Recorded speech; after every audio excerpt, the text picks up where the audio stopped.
Hi again, everybody. I'm Don Orsillo, and welcome to Red Sox Baseball. Well, the Orioles expected to be better this year, and of course, Dave Tremblay was their manager to begin the year, and things did not go well. Tremblay got fired. Juan Samuel was the interim manager here for the Orioles for a while. It didn't go well either, so they bring in Buck Showalter, and right now the Orioles are auditioning for Showalter for 2011, and they're auditioning very well. They are 27-17 under him. Baltimore has already won 27 games under Showalter.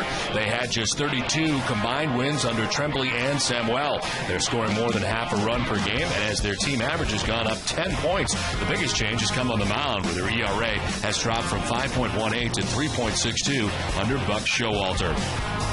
We welcome in Jerry Remy. And Jerry, many of the Red Sox have gone under the radar, and certainly one of the guys at the top of that list might be Scott Atchison. Absolutely, Don. You know, beginning of the season, nobody knew who Scott Atchison was and didn't know what to expect from him, including us. And as the season has gone on, he's become a very valuable member of that Red Sox bullpen. You look at his numbers since the All-Star break and a couple of other nuggets to go along with that. 14 times he's gone at least 2 innings for the Red Sox, and right-handers are only hitting 188 against Atchison so far this season. We talked to Terry Francona prior to the ball game, and here's what he had to say about Atchison.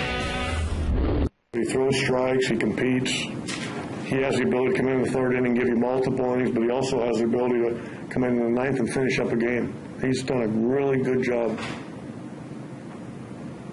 Been a nice addition to our bullpen. Well, tonight it's Daisuke Matsuzaka looking for his 10th win of the year. He's 4-2 lifetime against the Orioles. We're back with more from Fenway right after this.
Full moon from Fenway Park, a cool night. It's the Red Sox and Orioles in Game 1 of a 3-game series inside Fenway.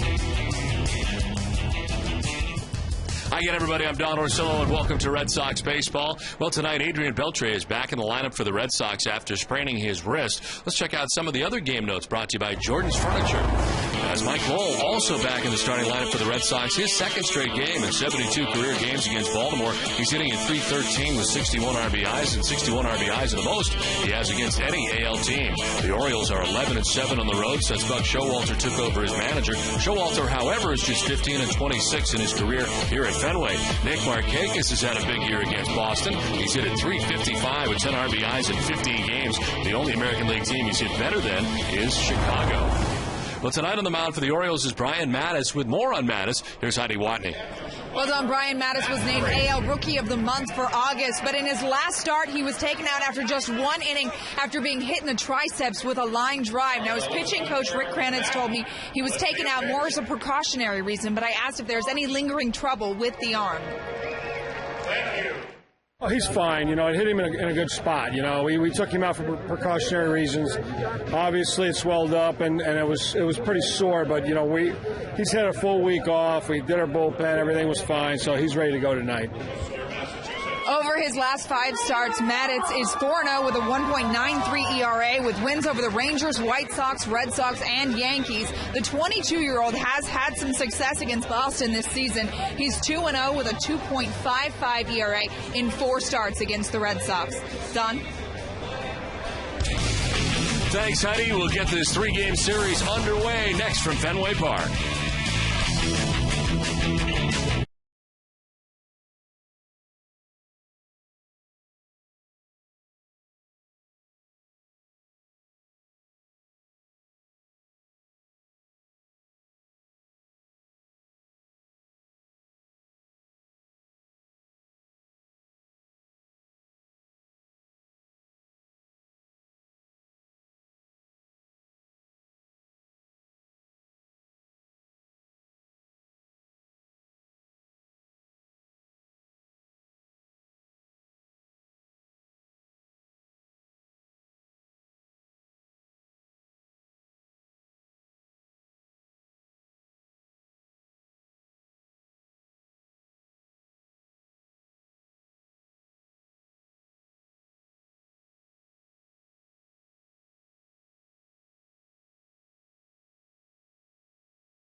The New England Subaru dealers, Dunkin' Donuts.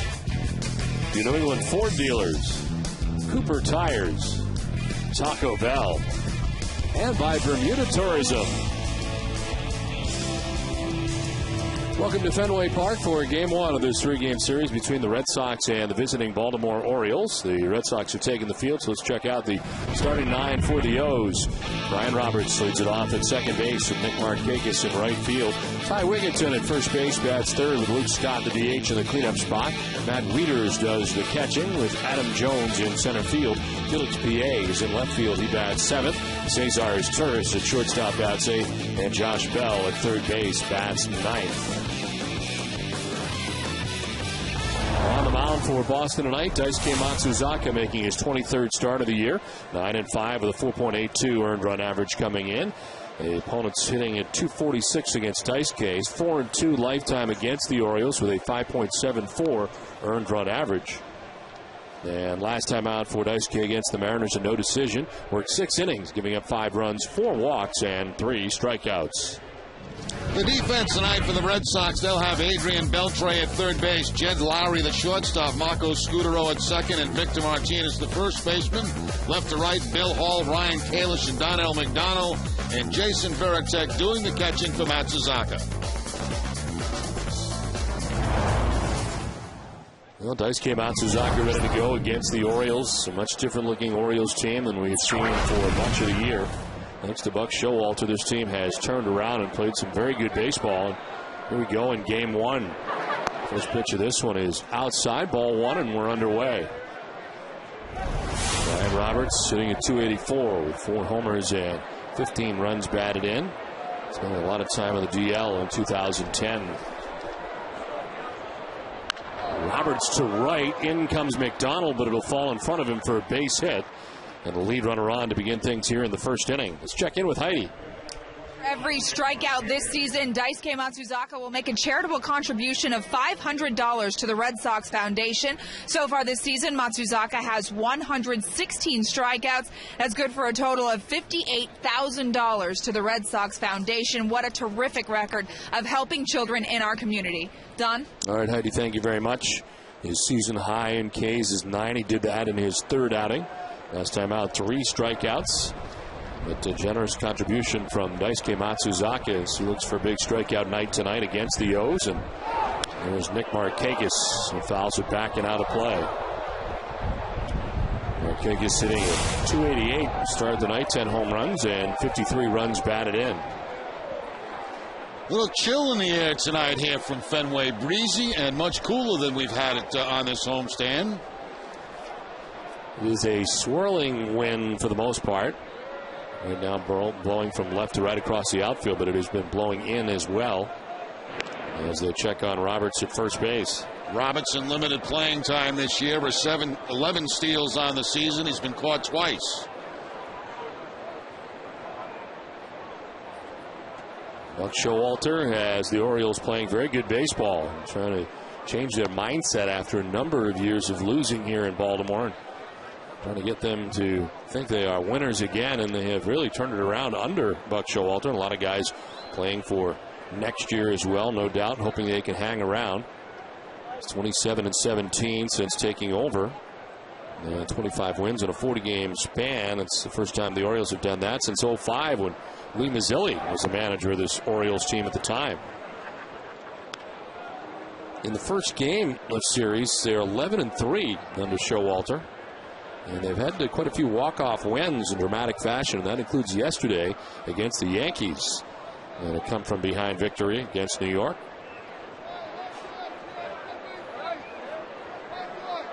They are 10-8 against the American League East since Buck took over. The 2-1 is fouled off, and it's 2-2.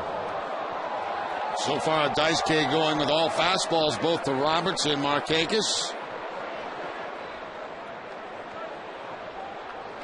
Mentioned the walk-off wins for the Orioles. They have 6 walk-off wins, 5 of which have occurred in extra innings. Ryan Roberts at first base. Nobody out here in the top of the first.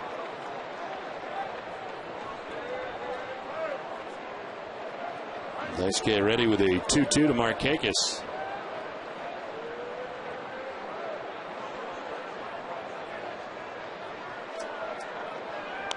Finally deals, and Markakis fouls it off. Matsuzaka working in a tandem with Jason Veritek tonight.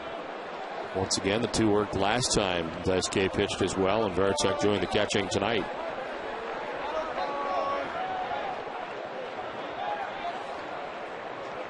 Red Sox heading into tonight's action, 7 games back of New York, and themselves 6.5 games back of the Tampa Bay Rays in the wild card chase. Of course, the Yankees and Rays meeting tonight in New York, which should be an interesting 4-game series that gets underway tonight from the stadium. Interesting week for the Yankees. They have Tampa Bay for the 4th, and the Red Sox come in over the weekend for 3 games.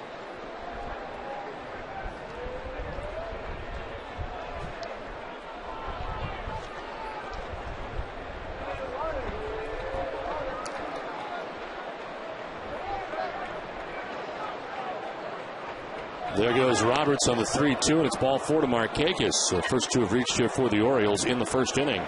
Single and now a walk, and it's 2 on with nobody out.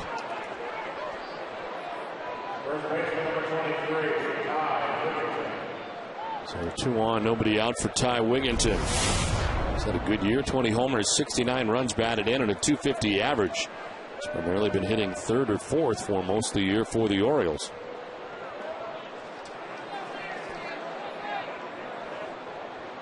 He had a game-winning RBI single in the 11th inning on Sunday against New York. Well, a swing and a miss at the first pitch from Daisuke.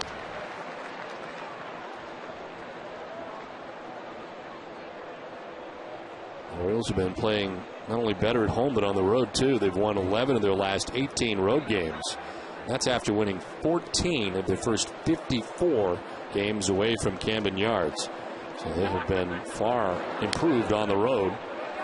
And overall, as Wigginton is down 0-2. We kind of talked about it last time we were in Baltimore, Don, how I felt it was a great thing to bring Showalter in here midway and, you know, let these players know what he's all about, what he expects, how he expects them to behave, play, and, you know, see which ones, you know, answer to what he has to say. And those are the ones that will be around next year.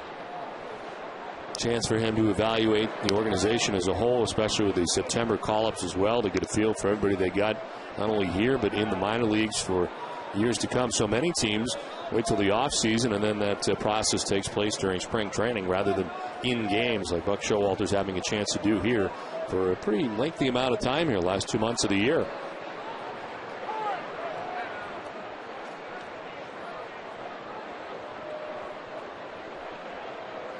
Daisuke taking his time off the backside of the hill and looking around as he gets ready for a 1-2 pitch to Ty Wigginton. And as Roberts at second, Markakis at first, nobody out.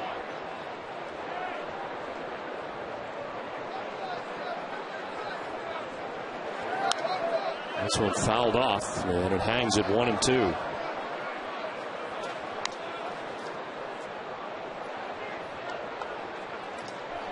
Wigginton now, Scott next as the Orioles bat here in the first inning. Third start of the year for Daisuke against Baltimore, 1-1 with an 8.71 earned run average.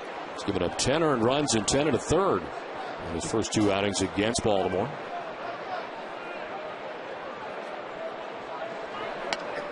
It's outside. Veritek tried to bring it back, and it's 2-2. I don't think there's any question this ball's outside, and the indication here is just watch Jason Veritek, how he tries to pull it back on the corner. If it was a strike, he wouldn't have to do that.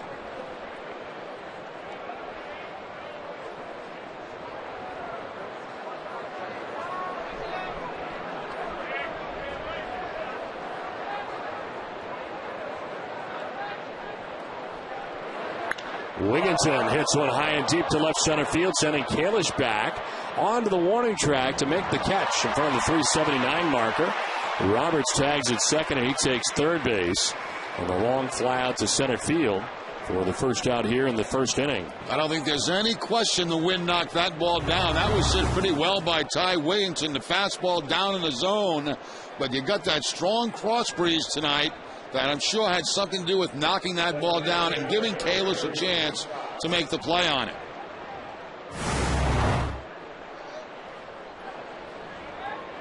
So it's first and third now, 1 down, and Luke Scott coming up. Scott operating out of the DH spot. Red Sox a lot of times going into a shift for Luke Scott. They do not here. As he hits a .282, 27 homers, 67 runs batted in. High fly ball. Again, will get knocked down out towards right center field. Kalish is over again to make the catch. Plenty deep enough for Roberts to tag and easily score the game's first run. The Orioles take a 1-0 lead. Luke Scott picks up his 68th RBI of the year. It's 1-0 Baltimore. It's been a good season for Luke Scott. Moved up to that cleanup spot in the lineup. 27 home runs on the season. Gets the ball and he can lift and lift deep enough to get that run home from third base. So 2 down. Here is Matt Wieters, part of our key matchup brought to you by New England Acura dealers. 6 for 9 against Dice K with a home run.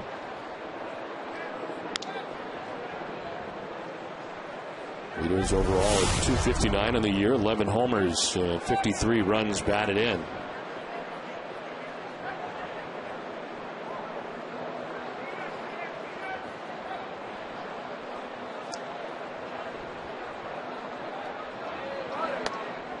Inside 2-0.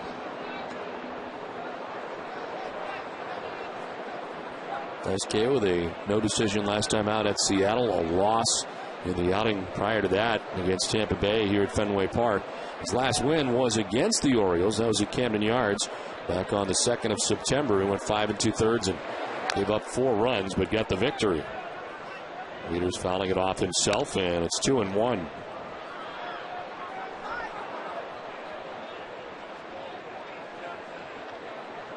He pitched very well at Camden Yards in that outing. He'd given up 2 hits over 5 shutout innings, but then he gave up 4 runs in the 6th inning, and the bullpen didn't help him out too much. Some of those inherited runners allowed to score by the pen in that outing, but he did get the win.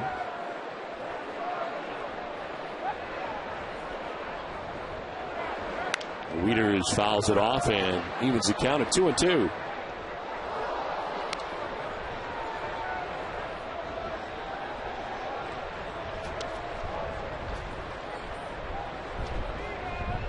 Adam Jones waits on deck. Orioles batting here in the top half of the 1st inning.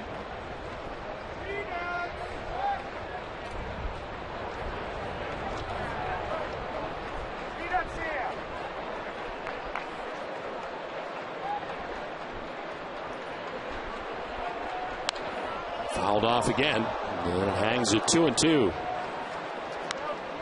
21 pitches already for Dice K here in the 1st inning.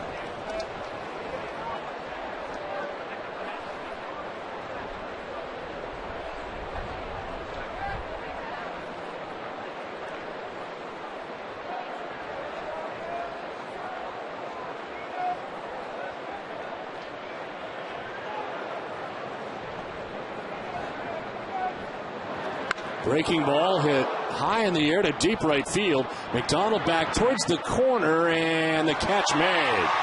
Wynn took that away. Zandernell with a souvenir for a young fan. Orioles lead it 1-0.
With some of the troubles that you've outlined, it's been that one inning in the 6th and 7th inning that have given he and Josh both some troubles to manage through and keep a game in check.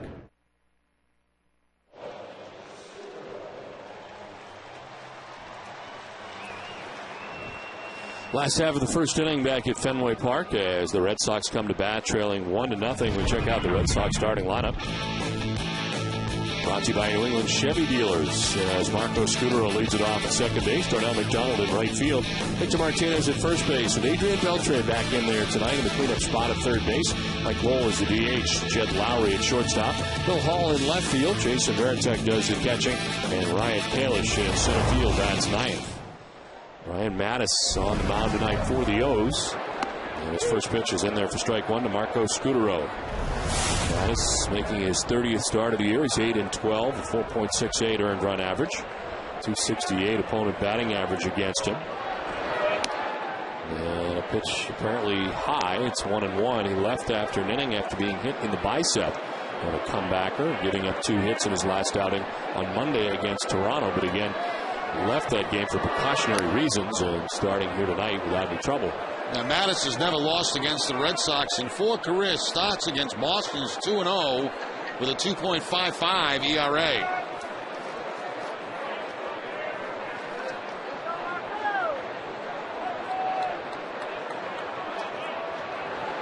And 2 pitches outside, and it's 2-2.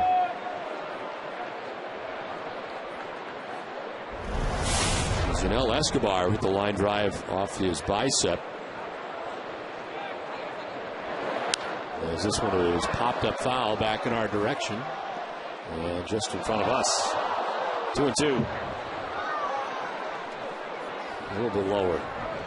You would have had to reach out for that one. Probably fall on the screen. I'm sort of ready. It's kind of a bracing myself trying to catch it at the same time thing.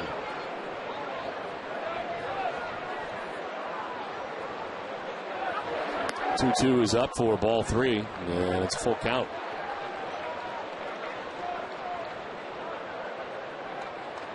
Two-strike counts. Hitters hitting at 167 against Mattis. And Scudero fouls it straight back. Got a 9-game losing streak at one point and actually snapped it here on July 4th at Boston with 7 shutout innings of 2-hit ball against the Red Sox. Comes into tonight's outing with an 8-12 record.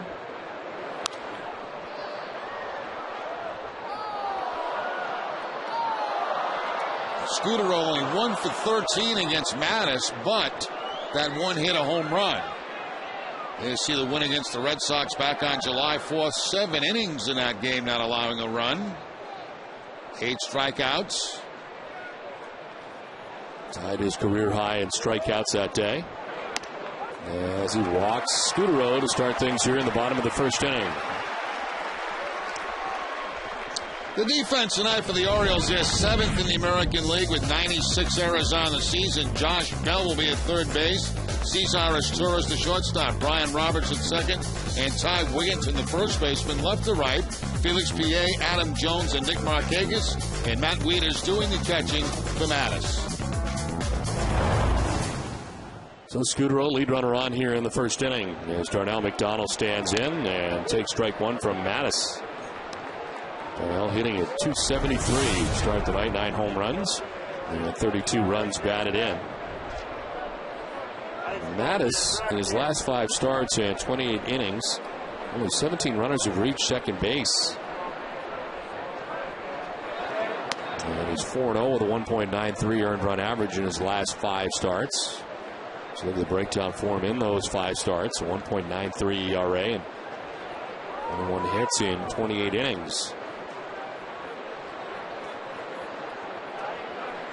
A walk here to Scudero to get it started in the bottom of the first inning. Now a 1-1 to Darnell. He's up and away, ball 2.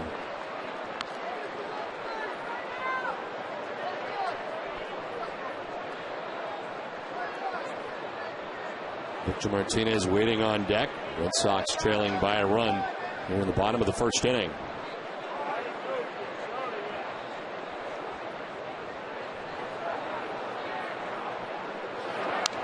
McDonald fouls it off, and it's 2-2.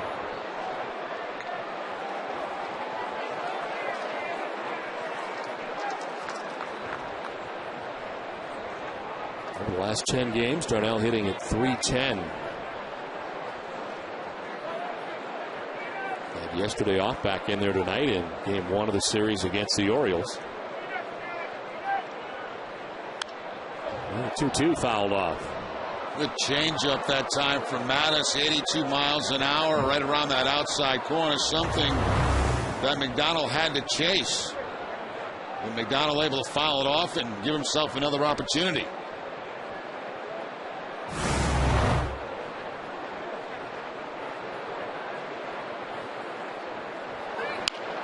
Down the line with foul. It's going to be the 16th foul ball of the game. Stoske had a few. Mattis has had a few. And you count foul balls? I don't, but Jim White does. There's 16 foul balls already? Yes. It felt like a lot. And Jim confirmed it.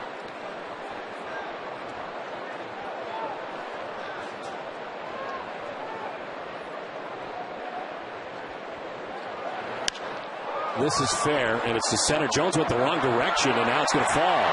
Shallow right center, heading for third is Scudero. The center fielder for the Orioles started to go back.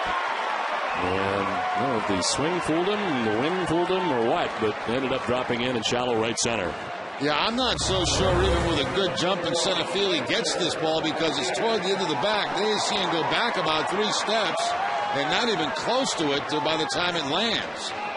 So the Red Sox have a first and third with nobody out.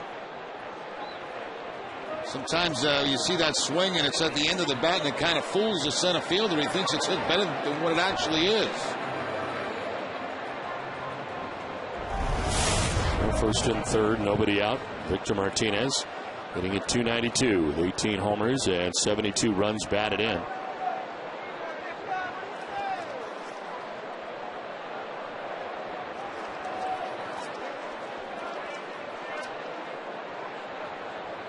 Victor 2 for 4 yesterday with a home run. And comes in with a 5-game hitting streak into tonight's action. So he takes ball 1 from Mattis. During the 5-game hitting streak, 3 home runs and 9 runs batted in.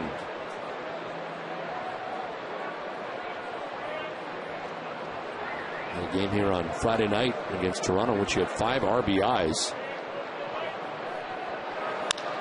To right field and a base hit. 6-game hitting streak and another RBI. In from third base comes Scudero, and just like that, Red Sox tie the score 1-1. Oh, Martinez has been so good from the right side of the plate all season long. Batting average hitting right-handed, .393 coming into the game. Takes that fastball to the opposite field for the line drive base hit. And the Red Sox tie the score. Martinez picks up his 73rd RBI of the season.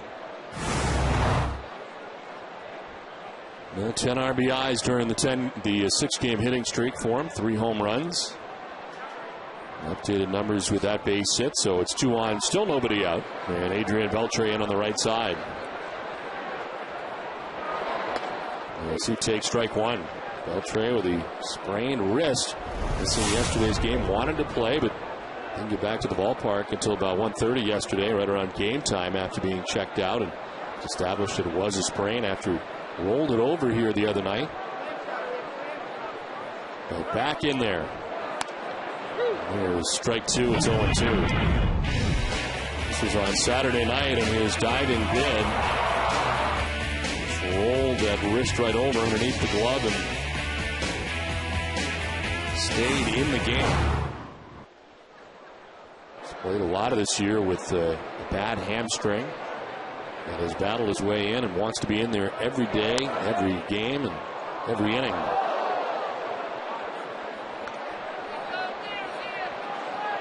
Adding a 9-game hitting streak coming in and hitting at .441 over the 9-gamer. Beltre gets the start in tonight's game. This is his 145th game of the year, with a possible 150. The 2 pitch is in the air to shallow left. Wynn's going to knock it down, and PA comes in to make the grab for the first out of the inning.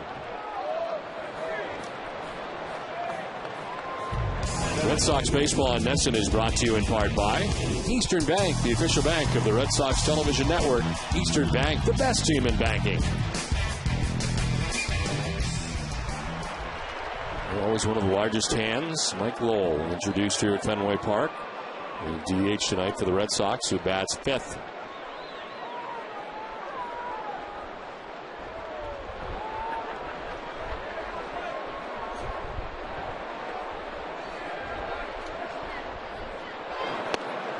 And then for strike one over the inside corner, Mike in the last road trip announcing that this will be his last year and that he will retire at the end of the year, which, to be honest, Jerry, surprises me a little bit just because he's been able to continue to hit. I know that he's not been 100%. The hip really never has been 100% since having the surgery, and playing time certainly not what he expected here. And this experience did not really end that well over the last year, plus traded it all during the offseason. The strangeness of coming to spring training after you'd been traded away and failed the physical and had the surgery, but it felt like there was maybe some more in Mike Lowell for the future. Yeah, it's hard to tell, you know, Don, particularly on how he feels himself. I mean, physically, whether he feels that he can take the rigors of another season.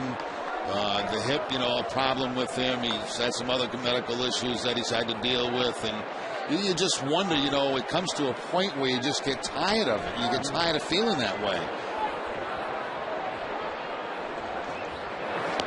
Swing and a miss, and it's 2-2. I know so many guys during this point of the year think along the lines of retirement just because it's been such a long season and the rigors of the season, and most wait until the offseason and say, hey, you know, it's a little better than I thought. Sometimes you get home and after a month you have a change of heart. You know, you feel a little bit better and you figure maybe I can try this again. Swing and a miss. Strikes out here. First strikeout for Mattis. 2 down. Well, Mattis gets Lowell on the changeup this time. It's a little bit up in the zone, but off speed enough to fool Mike Lowell. Hey, did you see where our movie finished #1 over the weekend? I saw that. Big numbers. 28 million. Did quite well. We still have to find the time to add to those numbers ourselves and go to see it. Exactly, the town. 2 down here in the first. Jed Lowry, the shortstop, hitting at .265. 6 homers, 17 runs batted in.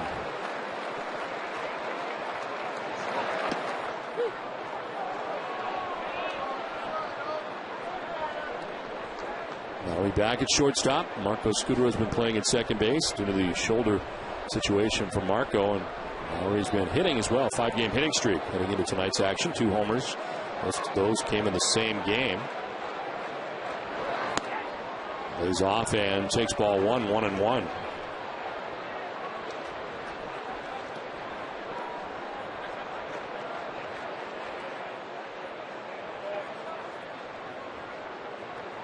This is the 11th start at shortstop for Lowry of the season. 12th game overall. He made 24 starts at second base. There's ball 2-2-1.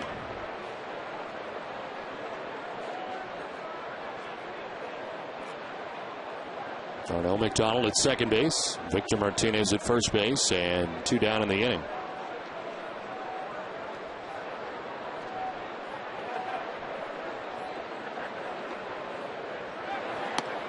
There's strike 2, 2-2. Change up again for Mattis, this time away from Jed Lowry. Right at the top of the strike zone. Bob Davidson, the umpire behind home plate, calling the balls and strikes tonight.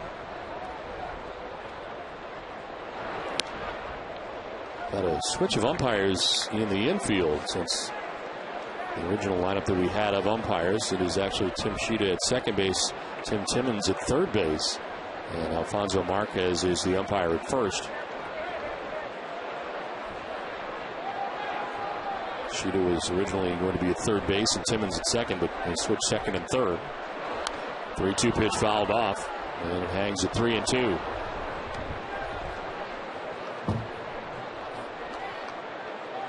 "33 pitches in this first inning for Mattis after there were 22 pitches in the first for Daisuke. So both starters deep into the pitch count here in the first inning. A lot of foul balls, too. Jim White will tell us how many in just a moment.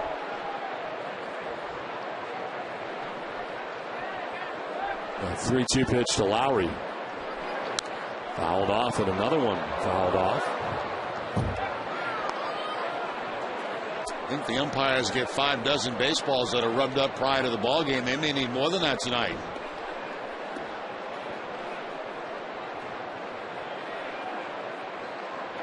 "19 foul balls so far here in the first inning. 56 total pitches, 19 foul balls.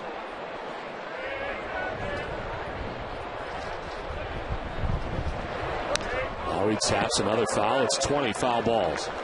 We should put it up there with all the other stuff we got up there. You know, the score and the pitches and the pitch count. There's some more baseballs waiting to be used.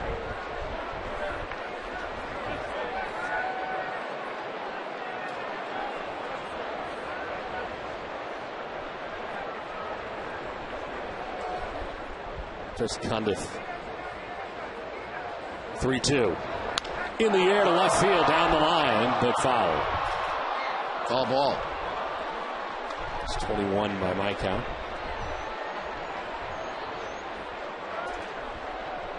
Through the 10th pitch of the at-bat coming up for Lowry. Nothing more exciting than a foul ball, really, when you think about it. It's a very exciting play.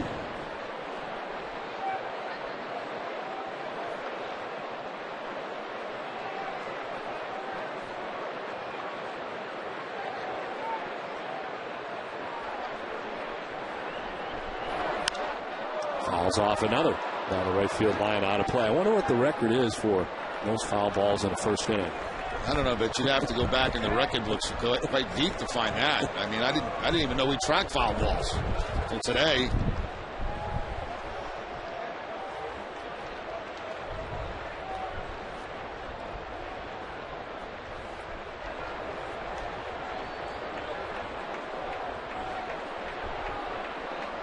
Two on, two down, a run in. Game tied 1-1 and another 3-2. This is fair, and it's lined to third. Bell makes the catch. It ends the inning. Tied at 1 at the end of 1.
Spring training looks so good. Yeah, no, it's different.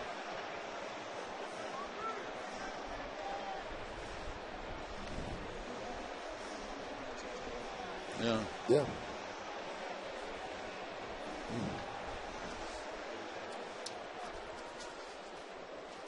If you think Uno is only great deep dish pizza, think again. Think healthy like a 540-calorie chopped power salad. Think Uno, way deeper than pizza.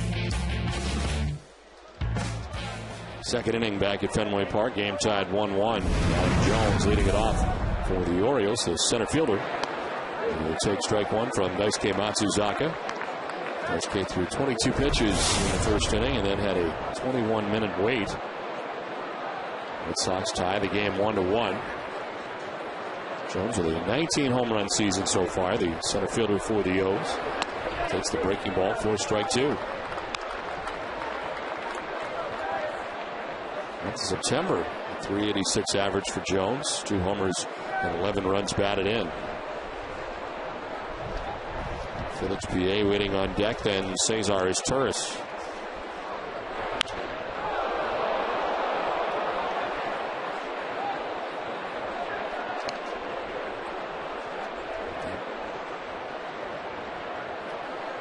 And Jones now in 3 of the last 4 months, having that average up over 300 in the individual months. Deals with Daisuke here to start the second inning. Matsuzaka ready with an 0-2. And a swing and a miss. First strikeout of the night for Matsuzaka, 1 down. Well, Daisuke goes to the slider against Adam Jones to pick up the first strikeout of the night. Jones swinging on top of that breaking ball that was down below the knees.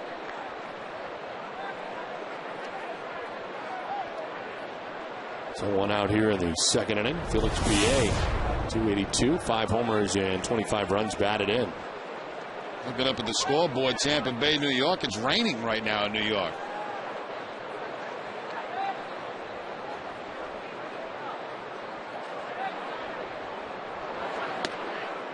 And therefore, strike 1 to PA.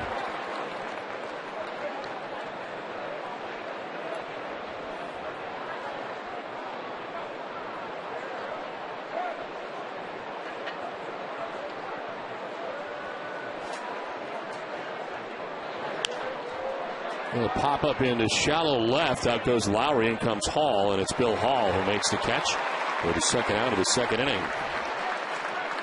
Friday at 5, catch an all-new episode of Pocket Money presented by Ace Ticket. It's our second season of more money, more Fitzy, and more man love for Tom Brady. Test your sports knowledge now at NESN.com/pocketmoney. 2 outs here in the second inning, and Cesar's turn is coming up. Orioles shortstop hitting at 239 with a home run and 28 runs batted in. Line towards right center field and in for a base hit. Kalish over quickly, but it's Turris aboard with the second Orioles hit of the night. As Turris not waiting around, he jumps on that first fastball from Daisuke and shoots it into center field for the base hit. So it keeps Matsuzaka away from a 1-2-3 inning. And Jim White tells me that it may not be raining in New York. They're supposed to have a ceremony tonight prior to the ball game, putting up a plaque of George Steinbrenner in Monument Park. So maybe that's the reason for the delay in the start of that ball game. This is in the air to shallow center field. The wind will knock it back. Kalish comes all the way in and makes the catch. An 8-pitch inning for Daisuke. Done with an inning and a half, tied at 1.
Bottom of the second inning, back at Fenway Park, tied 1-1. Bottom third of the Red Sox order to bat here in the second inning. Bill Hall, Jason Varitek, and Ryan Kalish. As Brian Mattis threw 38 pitches first inning, and this is with a breaking ball for ball one. Hall hitting at 238. 17 homers and 41 runs batted in.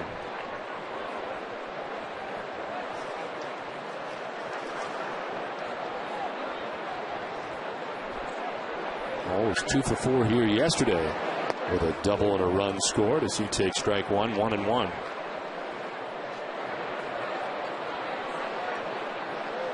Sitting 2-0-1 against left-handed pitching.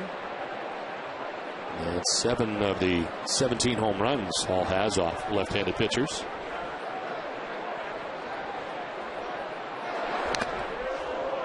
One is fouled off at the dish. So a piece of Bob Davidson. Right in the kitchen, it looked like. Just above it. Off the chest of Bob Davidson.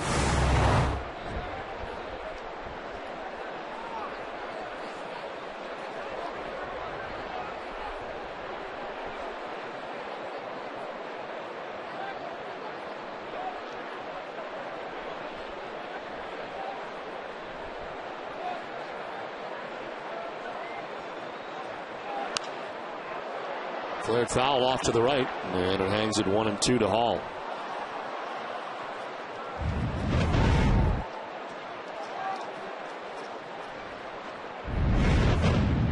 Final series against the Orioles of 2010. Two teams meeting 18 times in the year. The Red Sox are 8-7 this year against the Orioles. A 1-2 pitch to Hall. He's outside, 2-2. Red Sox have hit 27 home runs against the Orioles this year. Tied for their most against any opponent. They also hit 27 home runs against the Orioles.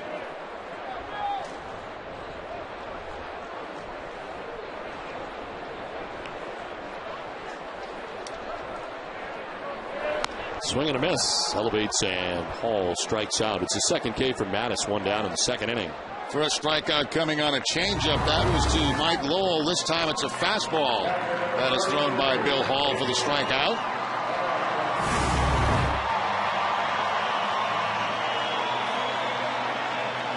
Here's the captain, Jason Varitek, with one out in the second inning, getting the start tonight. Inning at 250, 7 homers and 16 runs batted in. This is the first home start for Jason since June the 30th. He started one game in Seattle since his return from the disabled list. As he takes ball one outside.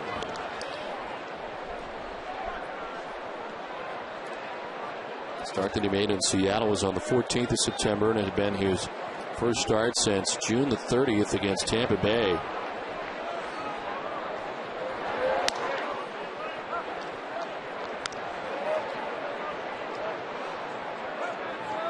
Missed a total of 58 games while on the DL.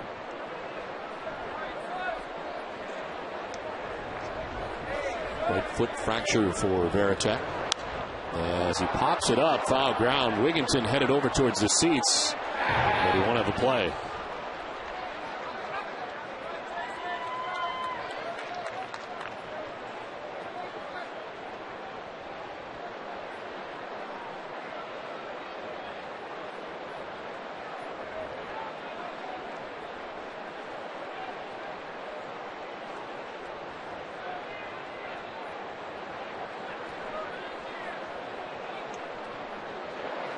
Swing and a miss, and it's 2-2.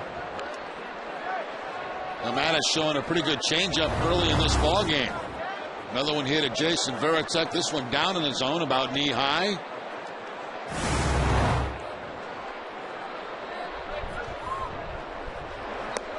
Swing and a miss, strikes out Varitek. And it is the third K for Mattis. Back-to-back changes that time, and there's 2 down here in the second. You're exactly right, Don. He doubles up. This time the changeup is down and in to Varitek and no contact. So 3 strikeouts so far in the ball game.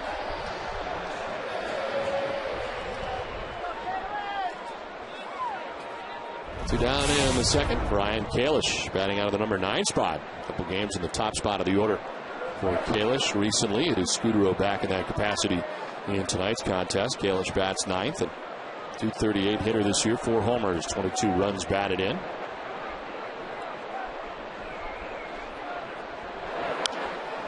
Pops up the 1-0. And down from third comes Bell. And Josh Bell makes the catch in foul ground. The indication by Bob Davidson. A 1-2-3 second. Game tied at 1.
Game tied 1-1 as we head to the top half of the third innings. Time now for the NESN.com question of the day, powered by KGB. Which sport does a manager or coach have the greatest impact? Text your answer to 542-542. Sox 1, baseball. Sox 2, hockey. Sox 3, basketball.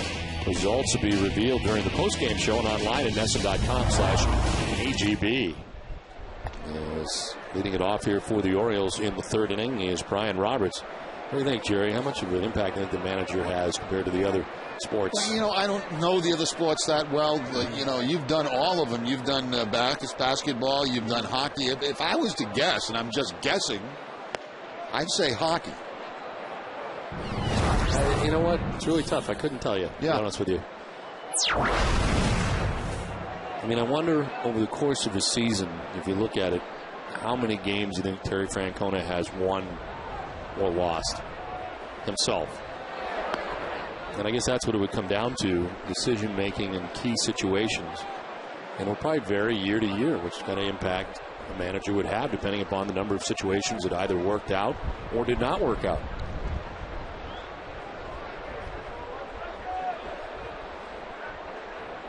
And 2-1 to Roberts. He is outside. It's ball 3. It would be interesting to spend as much time around the other two sports, as we do with baseball, and then you get a real feel for it, obviously, what the coaches, because I'm a spectator, I'm a fan of all of them. I certainly don't know the inside outs of the other two sports. I would think football, why is football not on that Well, list? I think that's probably why, because probably football is number 1, maybe. Yeah. As far as schemes and everything else that go into football game week to week. But no doubt, Buck Showalter has definitely made an impression here with the Orioles. They're a much different club under Buck Showalter. And usually, as you've mentioned many times, when there is a managerial team, normally you get that wins right out of the gate, maybe a couple games here and there. But this little bit more consistent for the Orioles now over a month, as Roberts will take the walk down to first base, and we check back in with Heidi.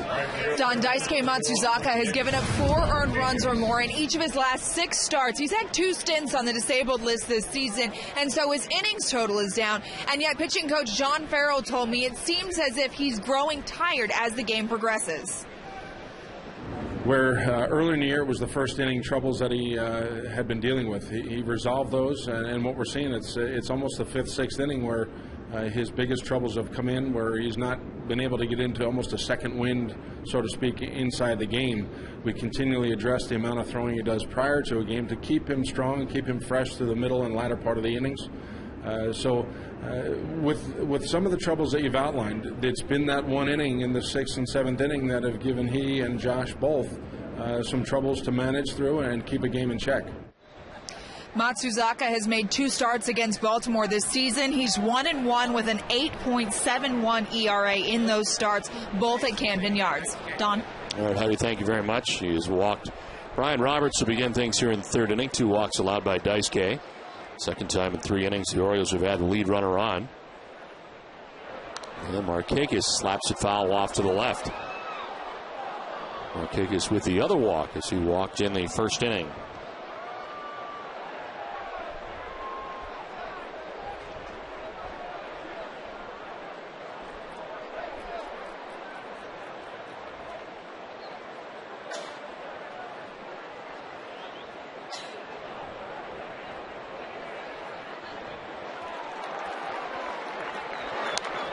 Foul to the left, and it's 0-2.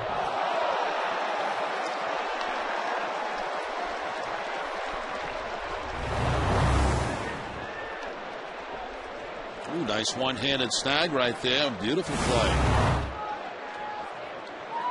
For a home, for the homestand, there've been some pretty good plays in the stands. There really have been.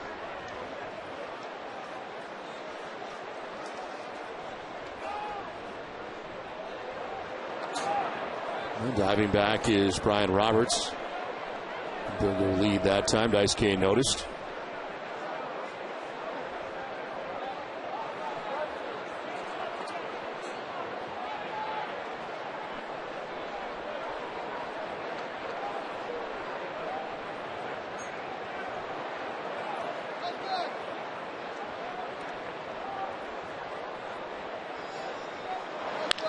On the ground right side, diving is Scudero. Gets up and throws to first. Nice play. Tires Nick Markakis 4-3 as Roberts takes second base. Good diving play by Scudero. Quickly to his feet to make the out.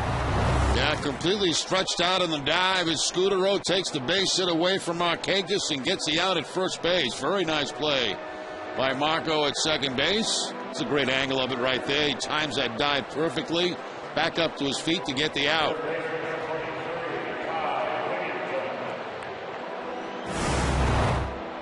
So 1 down, Brian Roberts at second base, and Ty Wigginton coming up. Wigginton flied out to the warning track in center field in the 1st inning.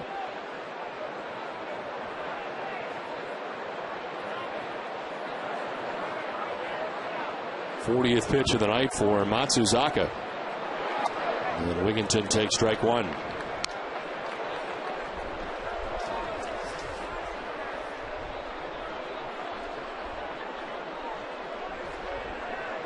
On a normal summer night, without the breeze that we got right now, Wigginton may have had at least a double off the wall, if not gone. The fly ball that he hit back in the 1st inning with runners at 1st and 2nd and nobody out. But instead, he flies out to the 379 marker, and Kalish makes the catch on the warning track. Now, you have this same breeze blowing out towards center field or that left field wall, and you're talking about a home run. Instead, the Orioles end up with a run in the 1st inning. Red Sox quickly tie the game, and here we are 1-1 in the 3rd inning as Wigginton falls behind 1-2.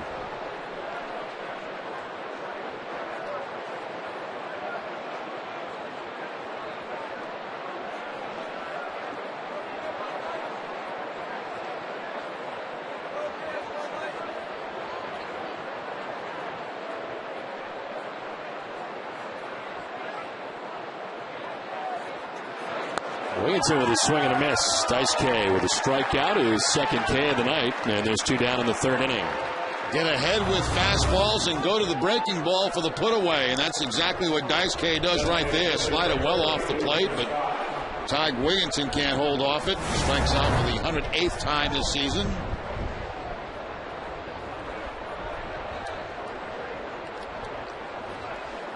So 2 down here in the third inning. Brian Roberts at second base, and here's Luke Scott. And a sacrifice fly back in the first inning. The Orioles DH picking up his 68th RBI of the year.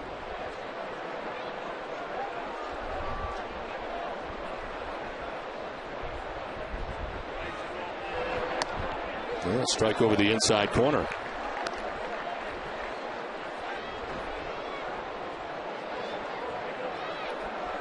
Ten of 13 first pitch strikes for Daisuke Matsuzaka, who starts off ahead of Scott. Got a runner in scoring position here. It's only been a 106 batting average for Scott on the year. And he's quickly down 0-2. Good changeup from Matsuzaka. I believe that's the first one of the night for Daisuke, and really had an off-balance swing from Luke Scott.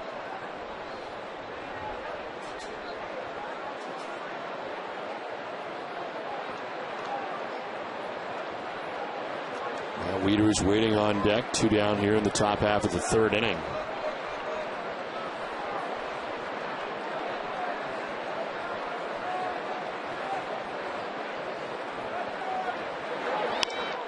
In the left field, a base hit. Roberts is going to try and score. Throw from Hall in left field is a good one, and Roberts is out at the plate. Well, he tried it with 2 outs, and Hall throws out Roberts at the dish. Still tied at 1.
Wonder at Foxwoods Resort Casino with more than 340,000 square feet of gaming space and world-class entertainment.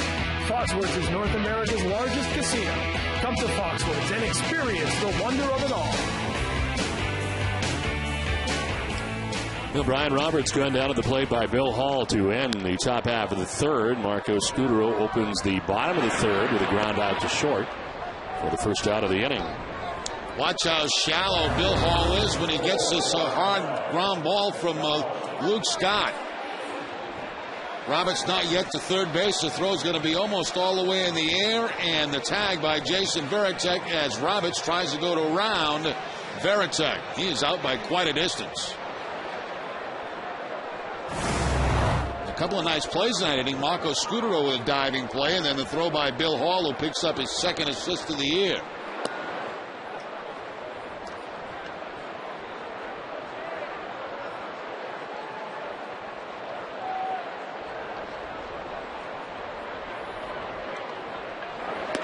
Darnell McDonald takes strike one, 1-1.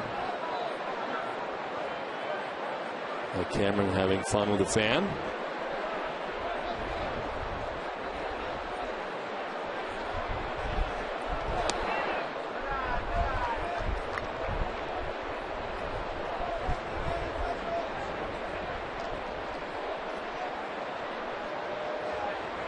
Giving him everything he's got. Yeah.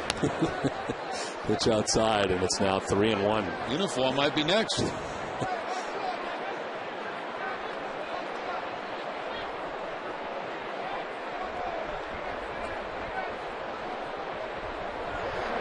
McDonald wraps it foul just above the Orioles dugout on the third base side. Full count.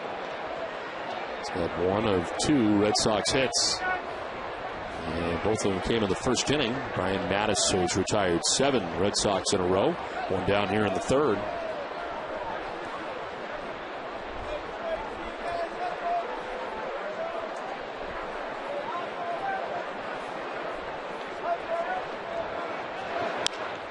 In the air to center field. Jones started back now in and over to make the catch for the second out of the inning. Time now for tonight's Twisted but True Fact. Don Mattingly is reported to be taking over as the Dodgers manager when Joe Torre leaves at the end of the season. He'll not be the next Dodgers manager. That distinction belongs to catcher Brad Ausmus. Torre announced that he will let Ausmus manage one of the final games of the season and probably let a young player manage another game. It's something Torre has done in the past. Torre will, however, manage the final game of the season. Twisted Tea Hard Iced Tea is the refreshing hard iced tea that tastes like real iced tea. Be a little twisted. Down in the third inning. Victor Martinez stands in and takes strike one. So Joe's going to have a little fun as he goes out the door down there. So. Do you ever have the chance to pick a lineup out before his manager ever let you decide a lineup? No. I've had managers ask me about lineups. Okay. But no, I've never made one out myself. I won't say the name, but I had a AAA manager in Pawtucket let me do 2 games. And so I got to pick the entire lineup, 2 games. I lost the first game 13-0 in Toledo. And then it took a couple months to talk him into it again. I lost the next game 10-0. So that was the end of my managerial That was it for you. I scored no runs in either occasion. You didn't have to make any decisions but make out the lineup. Right, nothing in game. Just it was, I would send him a lineup during the day, game day, and says, what we're going with tonight. It didn't work well. So I'm an announcer now, and this is fine. The 1-2. Listening for ball 2, 2-2. The guy to Terry Francona's left, DeMarlo Hale, will be a guy that I'm sure has interviewed quite a bit this offseason for managerial positions. He would be an excellent candidate for a manager. And of course, interviewed here along with Terry Francona last time the job was open. And I agree with you, Jerry. Outstanding communicator. And has done everything from a coaching staff standpoint, and as we have said many times, an extremely good third base coach here at Fenway Park. Rarely mentioned his names in the years that he was the third base coach here, but make a very good manager. And I'm pretty sure it's going to happen soon. This one fouled back. Interesting transition this year for Terry Francona without Brad Mills, having him by his side for so many years. Terry said it 1,000 times. He's been amazed at just how smart DeMarlo is in that dugout.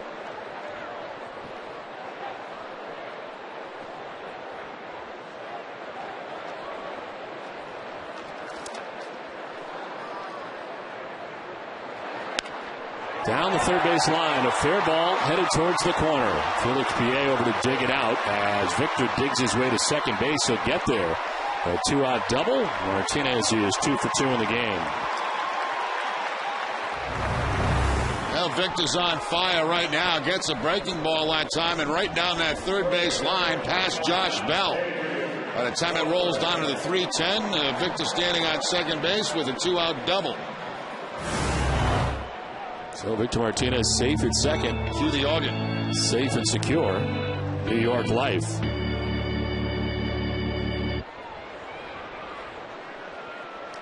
Well, first base is open, and Adrian Beltre will be intentionally walked.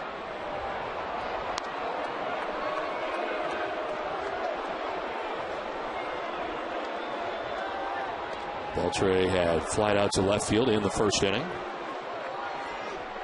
With the respect from Buck Showalter not to deal with Beltre here.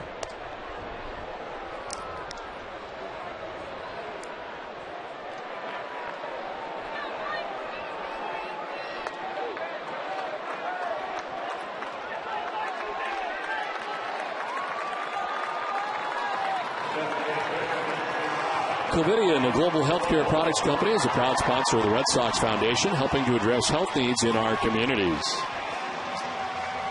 With 2 outs in the last half of the third inning, some fans are going to miss Mike Lowell, no doubt. Gets the start tonight as the DH. So playing some first base for the Red Sox, a strikeout victim in the first inning.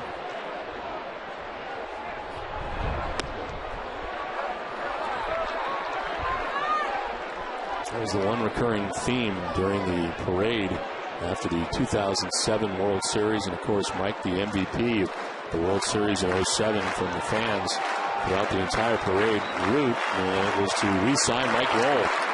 And the Red Sox did that. I think most felt that Mike would sign a longer-term deal. At least that's what he had said prior to the negotiations. Wanted more years and ended up coming back here to Boston. And here he is, perhaps at the end of his career. At the end of the 2010 season. And again, this is game number 150 of the year.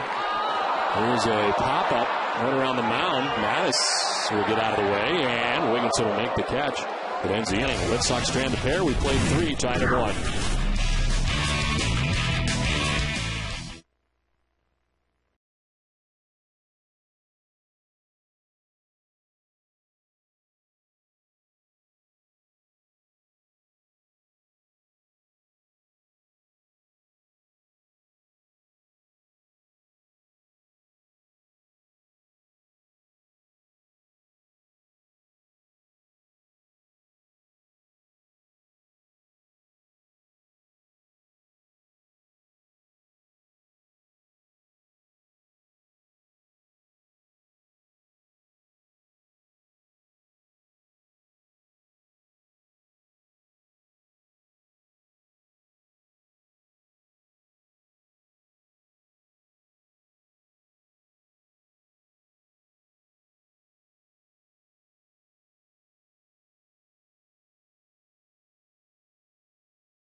Fan will win a 2011 Chevy Silverado, courtesy of your New England Chevy dealers. Thank you.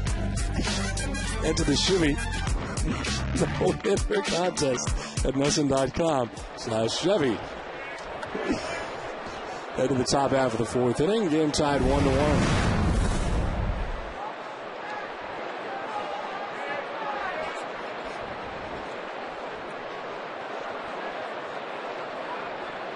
Leaders Adam Jones and Felix P.A. out here in the fourth inning.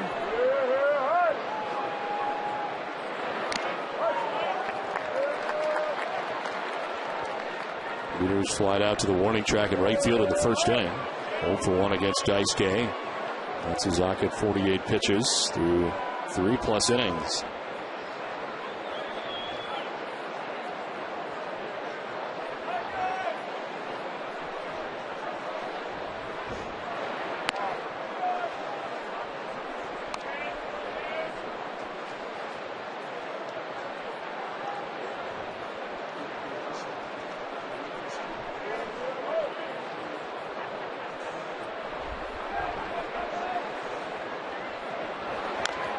2-1 rat foul, 2-2.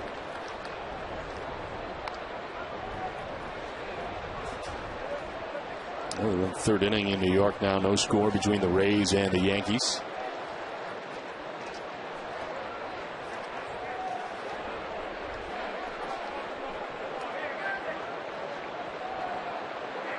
Garza matched up against Nova tonight for the Yankees. Garza looking for his 15th win of the year, 14-8. 2-2. He is down and in, full count. And Daisuke Matsuzaki giving up 25 earned runs his last 5 games.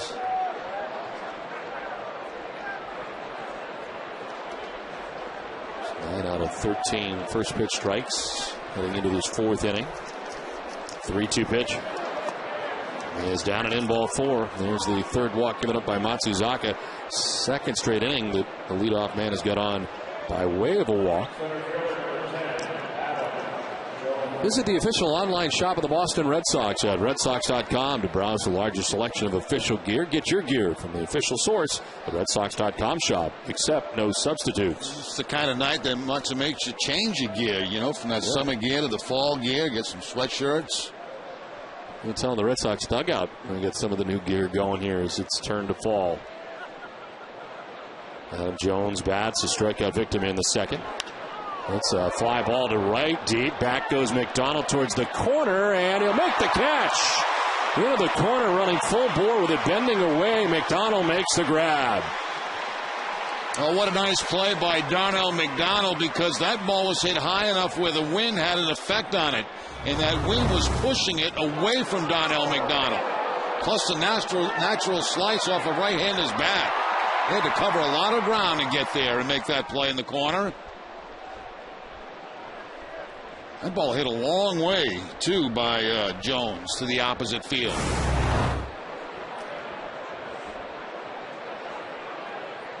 So Wieters at first base. Jones retired on a nice play by McDonald in right. And here's Felix B.A. Tied out to left field in the second. He's 0 for 1.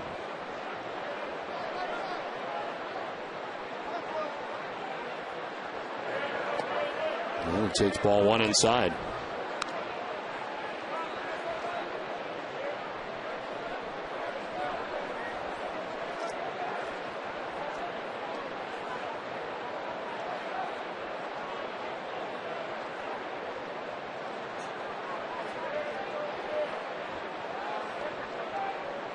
HBA breaking into the big leagues with the Cubs.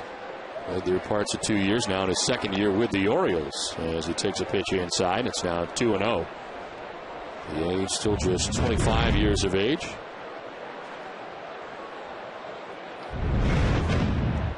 Last year hit for the cycle on August 14th.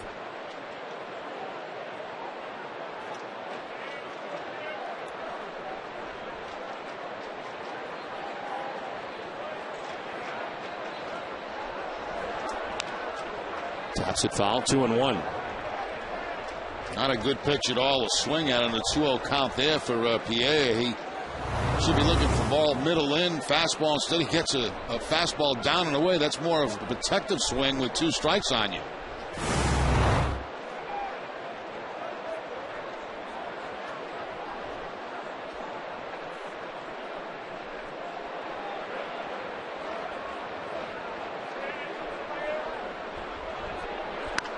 On the ground foul outside of first, and it's 2-2.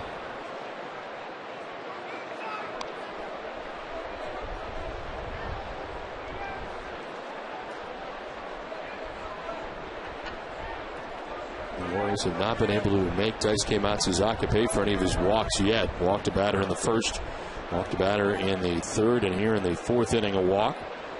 Leaders at first base, 1 out, and Felix B.A. batting with Cesar Izturis waiting on deck. Jammed and fouled off.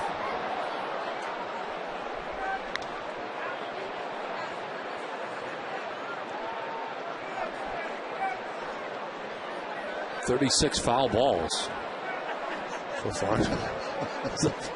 But only 14 since the first. We had slowed down quite a bit after, I think it was 22 in the first inning.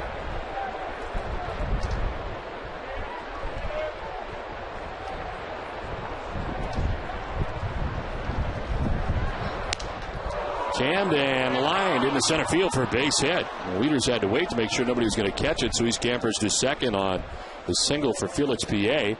And it is the 4th hit of the night for the Orioles. 5-game hitting streak now for PA. That sounded like a broken bat. Got a fastball in from Daisuke and just shoots it up the middle past the glove of Marco Scudero. So first and second for the Orioles.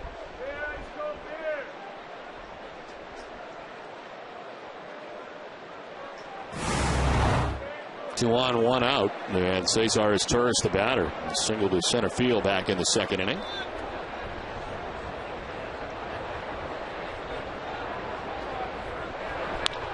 Chop to first base. Victor will go to second. No, he won't. He'll throw it into left field instead. Around from second comes Wieters. Still goes to third for the out there. So the out at third base of PA, but scoring ahead of him is Wieters. And the Orioles take a 2-1 lead.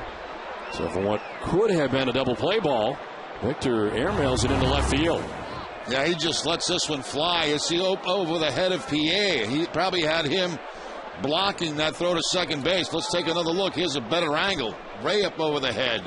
And over the head of Jed Lowry, you see the facial expression by Victor Martinez, but Bill Hall at third base to get PA. So the Red Sox do get an out, but a run comes in. Fielder's choice error charge to Victor Martinez. And it is a 2-1 Baltimore lead. The Yankees have jumped out to a 2-0 advantage in New York tonight in the third inning. Josh Bell stands in on the left side. Daisuke from the stretch.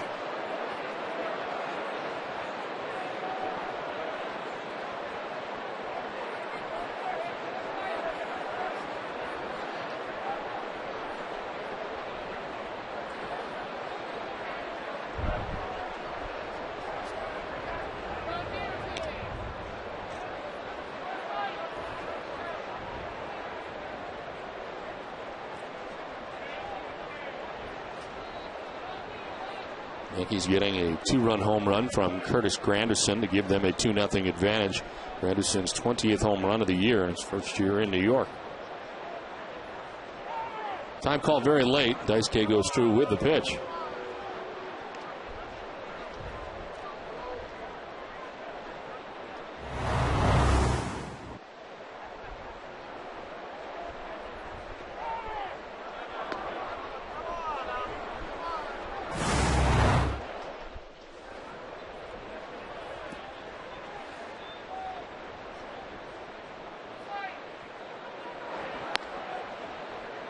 Outside ball one to Josh Bell.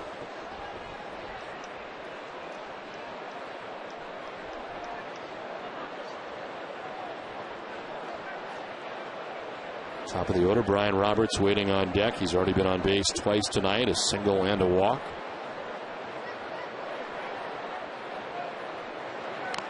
Bell fouls this one off at the plate, 1-1. Red Sox Nation, if you need medical care while here at Fenway Park, visit the Beth Israel Deaconess First Aid Stand behind Section 12. Beth Israel Deaconess Medical Center is the official hospital of the Boston Red Sox. Two down, Cesar Torres at first base. Josh Bell with a count of 1-1. Orioles have just taken a 2-1 lead. And the breaking ball in there for strike two.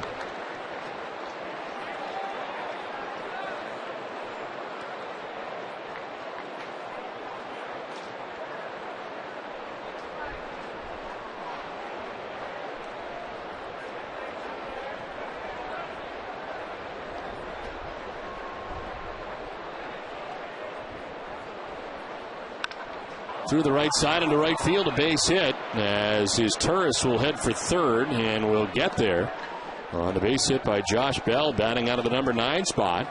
And all of a sudden with two down, it's first and third for the Orioles. Yeah, Josh Bell gets the slider from Matt Suzuki and finds that hole between first and second. That's actually a pretty good pitch for a left-hander to hit. That ball down in the zone, middle in. No chance for Donald McDonald to throw the runner out at third base, so just get it back into the infield. Well, it's just the third hit in the season series for Josh Bell against the Red Sox, now 3 for 20. And it's first and third for Buck Showalter's Orioles. 2 down here in the inning. And here's Brian Roberts. Roberts after the first pitch, fouling it off. He singled and scored in the first inning, then walked and was thrown out at the plate in the third. Bill Hall gunning him down at the plate as the Orioles try to get that run in with 2 outs.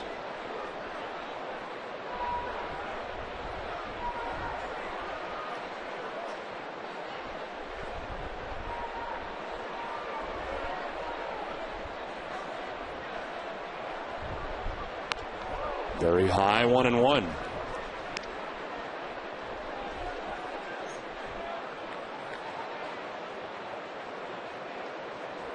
Leadoff walk turning into a run in this inning as Matt Wieters scores to make it 2-1 Baltimore. Now they're threatening again. First and third, 2 down. Roberts fouls it off to the left, and it's 1-2.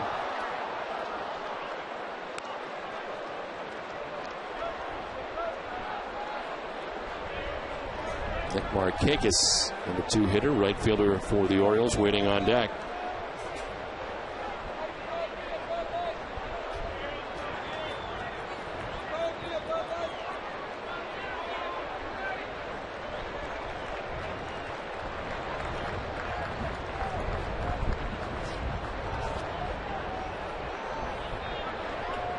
Roberts lines one to the left. It is Hall getting back there. Looked like for a second to make it up over his head, but he gets back to make the catch and ends the inning. Orioles take a 2-1 lead.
Two to 1, the Orioles on top of the Red Sox. We head to the bottom half of the 4th inning back at Fenway Park.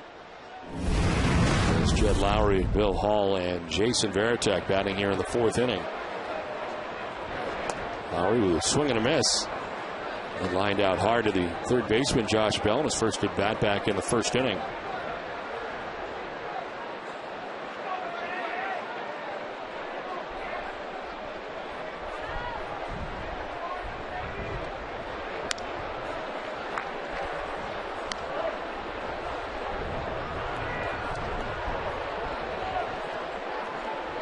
Bill Hall waiting on deck. Red Sox here in the 4th. That's giving up a 1st inning run. Red Sox threatened in the 3rd, had 2 on 2 down before he got Lowell to pop out.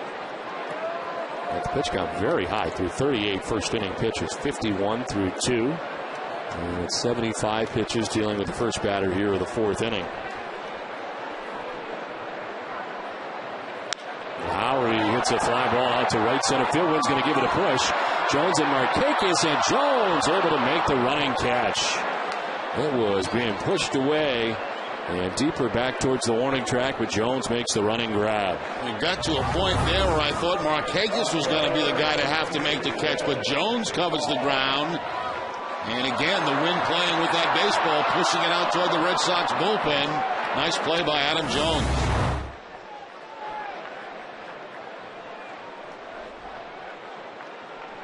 One out in the fourth inning. Bill Hall, the batter, is strikeout victim in the second inning. 3 strikeouts tonight for Brian Mattis.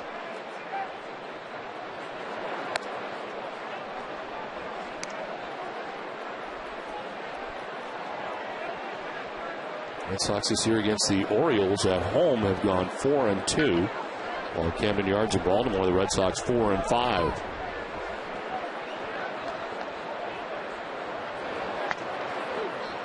Ball and a strike to Hall.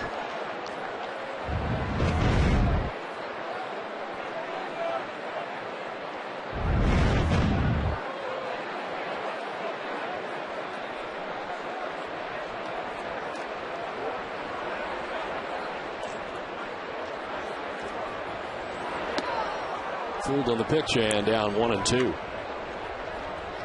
Mattis again. Yeah, changing speeds again, leaving the changeup up in the zone, but still enough to fool Bill Hall.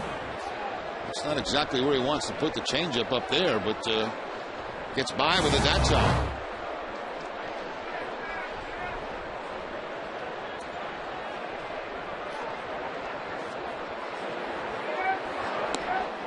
Up and in, and it's 2-2.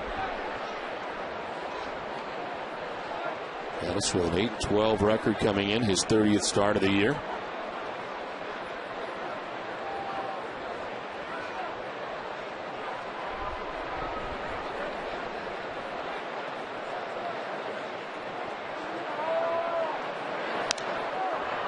Fly ball down the right field line. Markakis over towards the warning track with a foul ball back into the seats.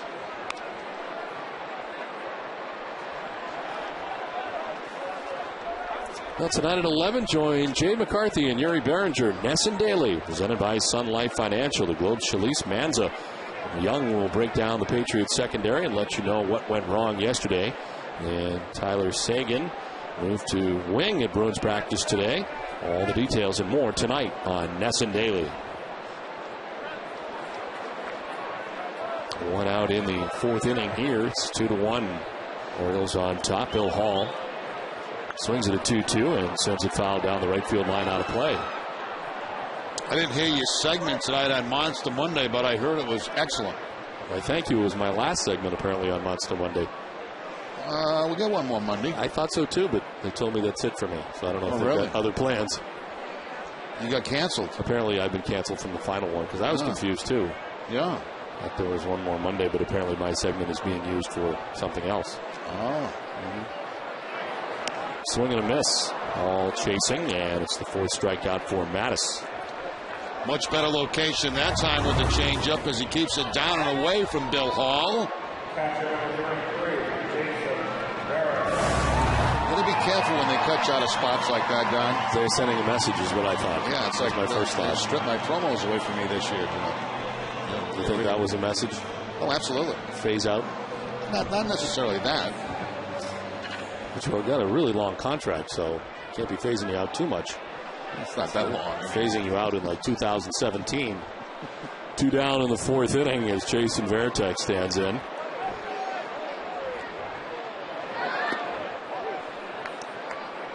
I thought the segments went quite well. I thought they were fast moving, topical. Very good.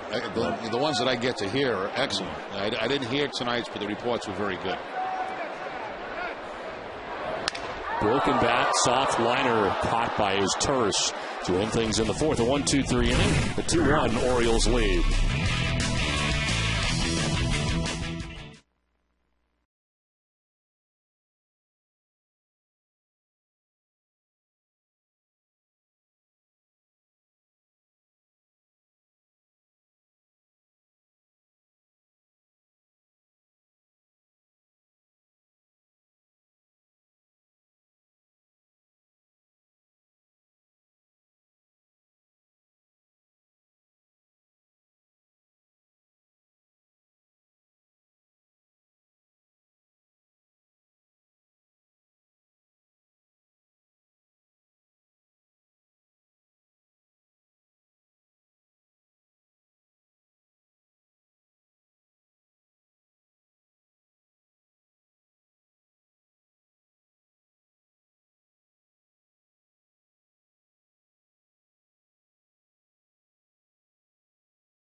Oh.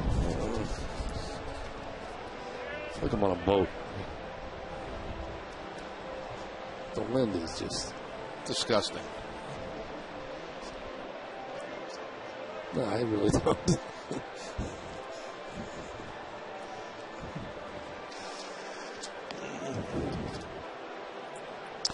The Monster Seats at Fenway Park are maybe the best seats in baseball. Now you have a chance of winning Monster Seats with Monster Money. It's the Red Sox instant game for the Mass State Lottery, and there are instant prizes up to $3 million as well. Visit masslottery.com now. Top half of the fifth inning back at Fenway Park. Daisuke Matsuzaka back on the mound, and it's Nick Markakis, Ty Wigginton, and Luke Scott coming up for the Orioles. We have a 2-1 lead. You see some information between innings, which is great news for Red Sox fans. That I'll let you know after this pitch. You will have one more Monster Monday, and that will be from Chicago. I think what happened is tonight is the last Fenway Monster Monday of the season. So it wasn't a message then. They weren't trying to send me a message that it was canceled from the show. So you will be on. You will be on one more time from Chicago, and I tell you, the phones will lighten up at Nessa. Really, they were. Yeah. It's a very. It's a quick segment. It moves quickly. From 5:30 to 5:32. Very informative. We jam a lot in.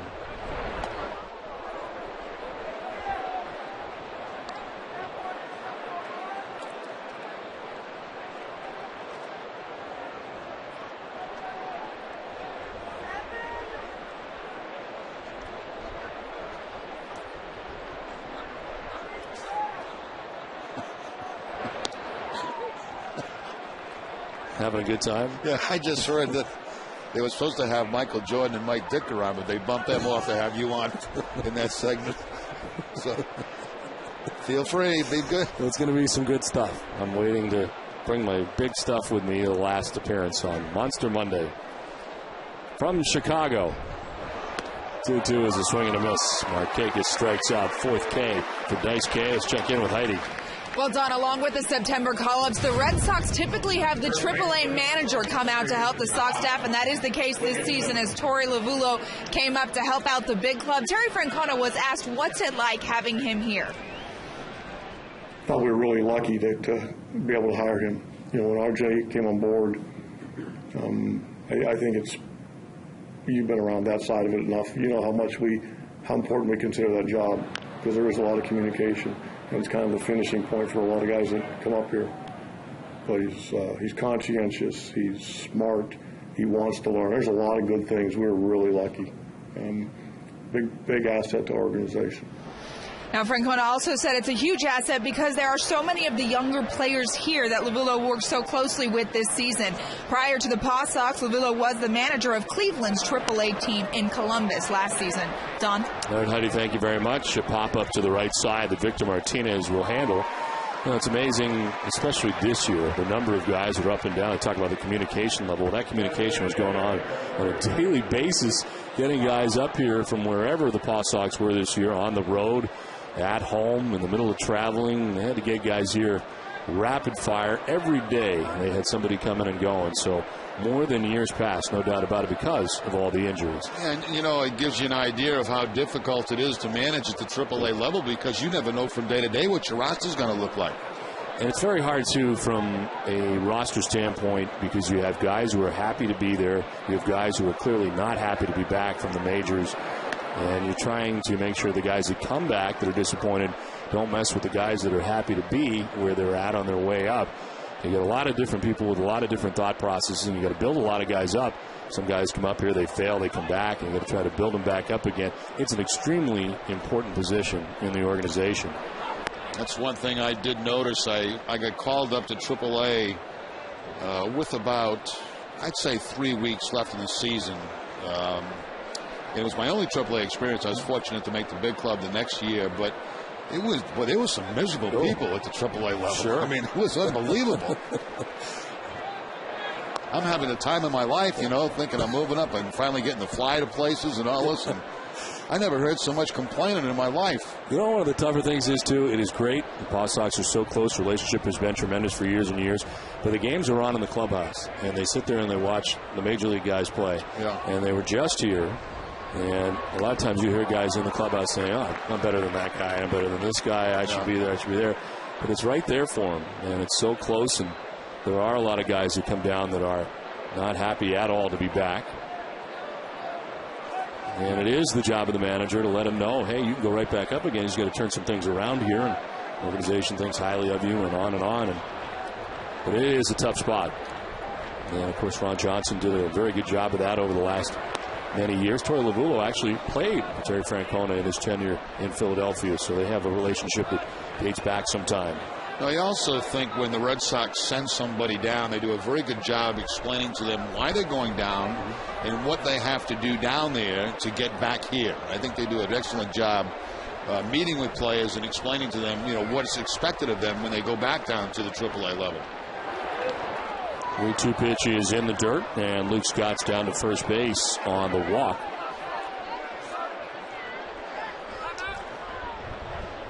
The Red Sox baseball on NESN is brought to you in part by Eastern Bank, the official bank of the Red Sox television network. Eastern Bank, the best team in banking.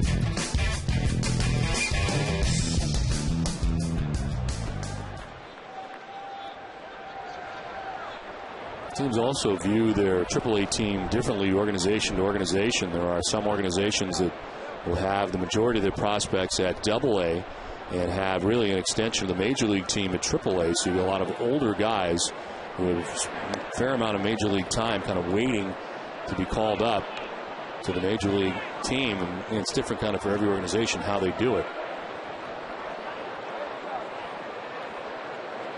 For a long time, the Yankees, when they were in Columbus, those teams were primarily made up of all veterans that had Major League time, and they would go up and back to New York. 1-0 is on the ground to second base. Scudero will go to first with it, and will end the inning. We're halfway through this one with the Orioles on top 2-1.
For each Red Sox win this month, the Eastern Bank Charitable Foundation will donate $500 to the Boys and Girls Club of Plymouth.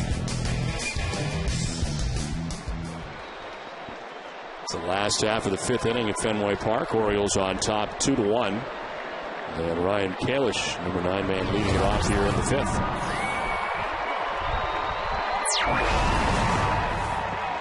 Kalish popped out to the third baseman, Josh Bell, in the second inning.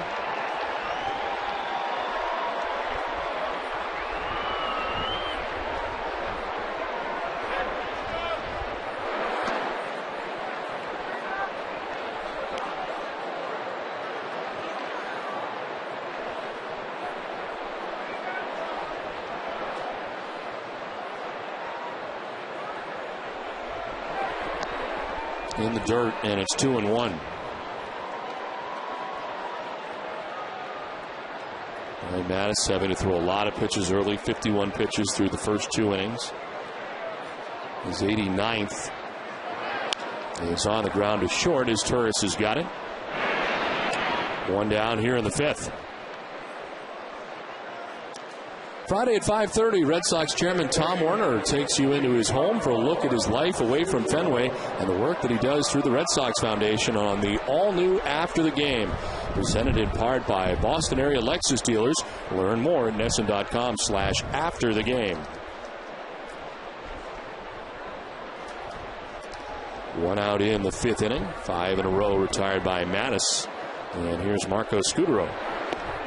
Pitch in there for strike 1. Pitching line is brought to you by your Boston area Lexus dealers. 4 1/3 for Mattis. Just the 1 run came in the first inning. A walk to Marco Scutaro, who would score. And an RBI single by Victor Martinez. Red Sox have left 4 men on base through the first 4 innings.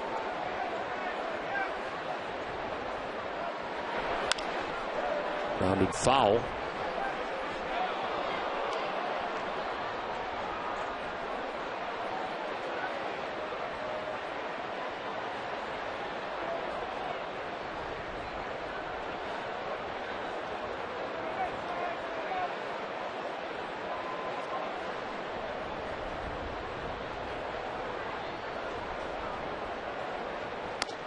Up and away for ball 1, 1-2.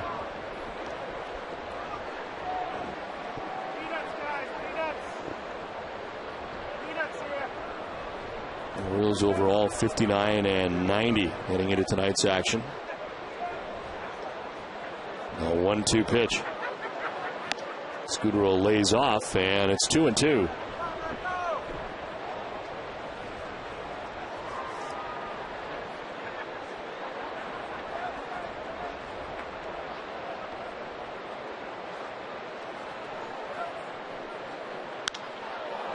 Popped up.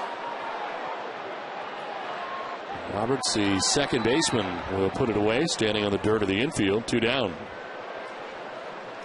It's time now for the AT&T trivia question. And our question is, who holds the Red Sox record for consecutive games played? 2 down here in the 5th inning. Darnell McDonald coming up.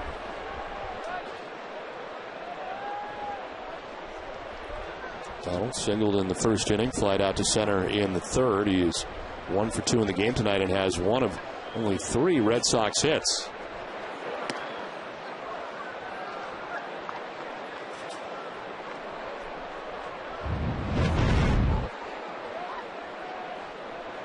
Victor Martinez waiting on deck.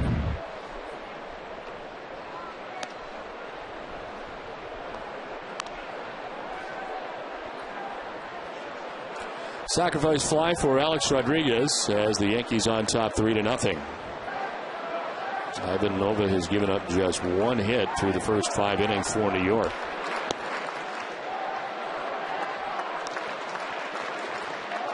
And certainly that's one of the question marks for the Yankees heading into the postseason. Their starting rotation after CC Sabathia. Just did get Andy Pettit back. Pitched against the Orioles over the weekend. Here's ball 4 to Darnell McDonald with 2 outs in the inning. 3rd walk given up by Mattis. Bennett's the pitching coach. Talking it over with Buck Showalter. So far, no action in the pen with the high pitch count for Mattis.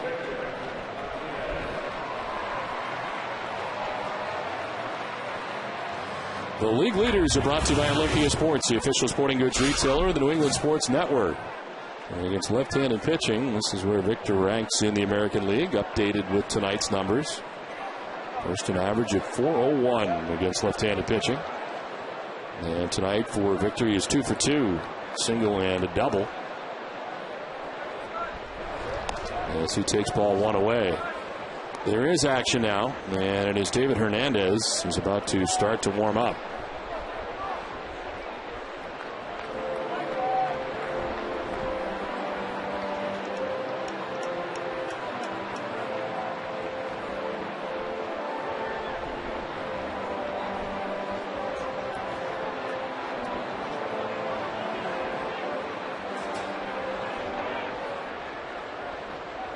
100 right now. His average is 93, as high as 117. He's throwing first pitch strikes to just 10 of 21 batters on the night. He's 1-0 to Martinez. It's outside, 2-0. He retired 6 batters in a row until he walked Darnell McDonald here in the 5th inning with 2 outs. He's got Victor now, and if the inning continues, Adrian Beltre next.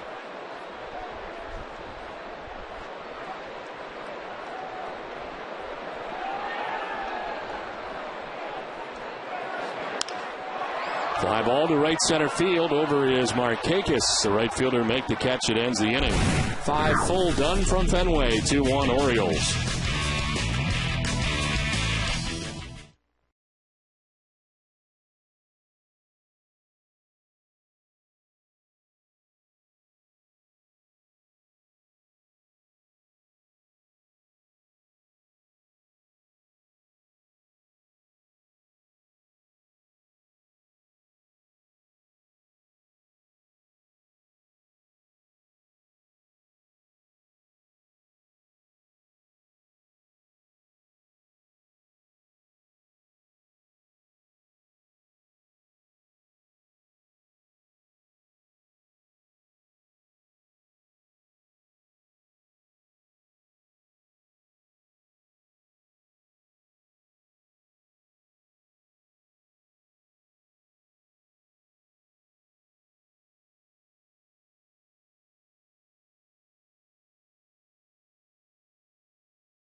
Tomorrow night, it's Olympia Sports presents the Boston Globe Red Sox Game Day Live with TC and Peter Gammons. They'll be joined live on stage by Ken Burns and Miss USA.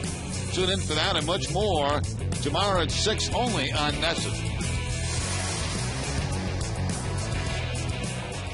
6th inning back at Fenway Park, 2-1 Orioles on top as Adam Jones, Felix Piet, and Cesar Turris scheduled to bat in the inning. 6, 7, and 8 for the Orioles against Daisuke Matsuzaka.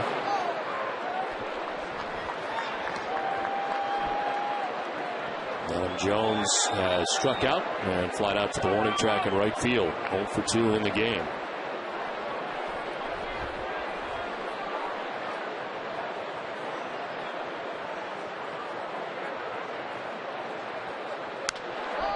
High fly ball out to center field. Wynn's going to bring it back. And Kalish into shallow center to make the catch for the first out.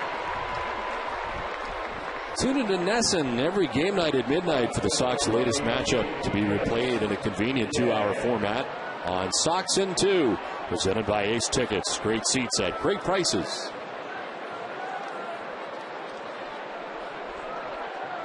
One down here in the 6th inning. Felix Piet, the batter. Piet is flied out to left and singled to center field.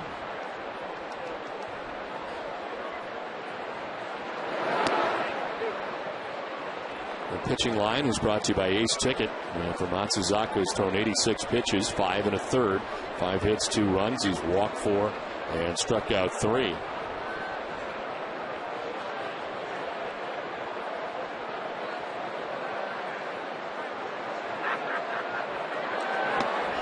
Strike 2 to PA.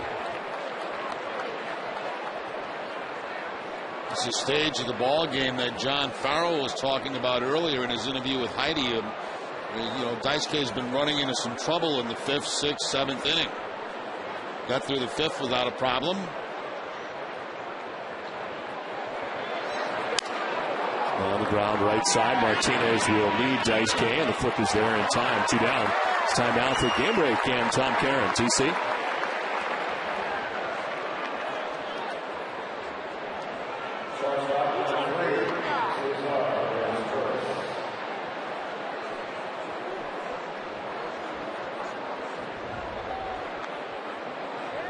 Okay, Tom, thanks very much here. The Orioles have been causing problems for the Rays and the Yankees, causing problems for the Red Sox tonight. A 2-1 advantage for Baltimore. That's after the Blue Jays have also done some damage against both teams. And, of course, the Jays took 2 out of 3. The Red Sox here over the weekend, and now the Orioles in town. 2 down in the inning. Base is empty for Cesar Izturis. That's 1 foul.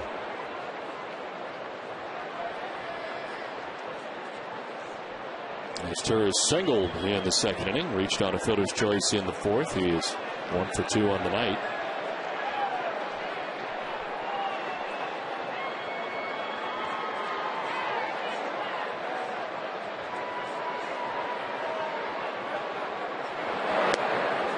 Goes around, according to home plate umpire Bob Davidson.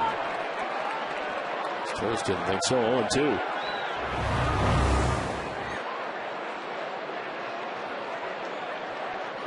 From that angle, I didn't think so.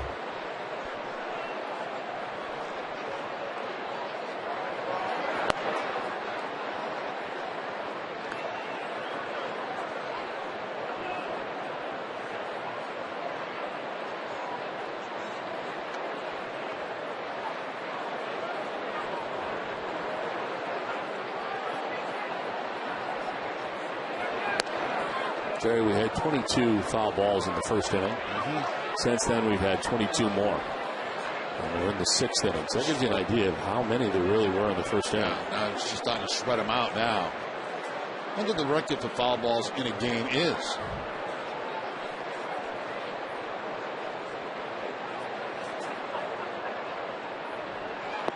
Swing and a miss. Izturis down on strikes. A 1-2-3 6th inning for Daisuke. 5.5 done. It's 2-1 Orioles.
baseball team. Dunkin' Donuts is the hometown favorite for coffee. Dunkin' Donuts would like to recognize the hometown favorite fan of the game, going above and beyond, just like Dunkin'. With 60 years of coffee greatness, Dunkin' Donuts is #1 for iced coffee.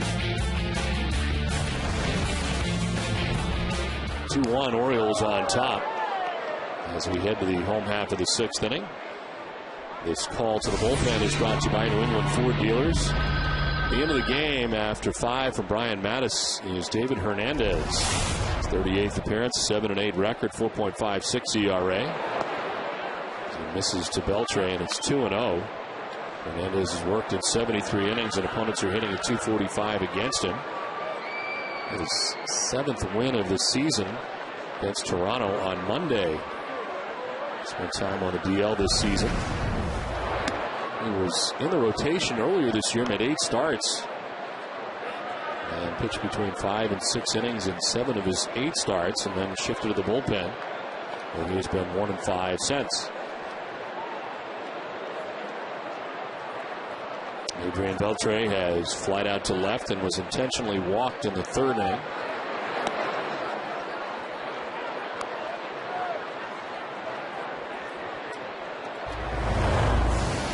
Mattis threw a lot of pitches early, 51 through 2 innings.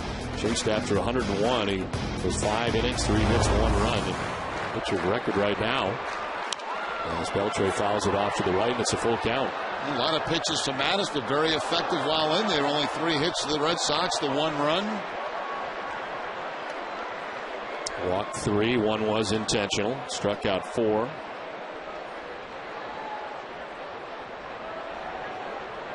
And with the minimum to make himself eligible for a victory, going the first 5 innings. Beltre, 1 hopper picked off to the side by Bell.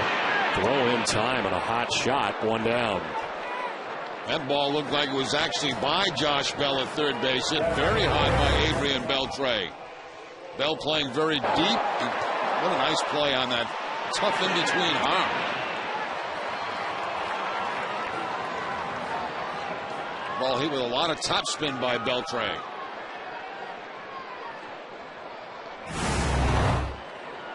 So 1 out here in the 6th inning for Mike Lowell. It was 0 for 2. Mike struck out in the 1st inning. Popped out to first base in 3rd.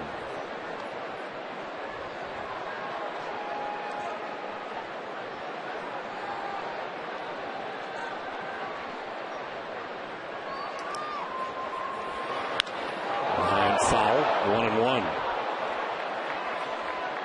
And for Brian Mattis, this is the 6th time in the last 9 starts that he has given up 1 or fewer runs in his outing.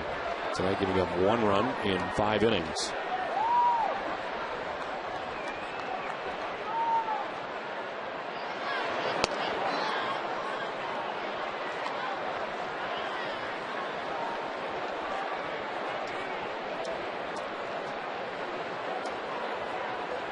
Jed Lowry waits on deck, 1 out here in the bottom of the 6th inning. Lowell thought about it but didn't pull the trigger, and it's outside. 3-1.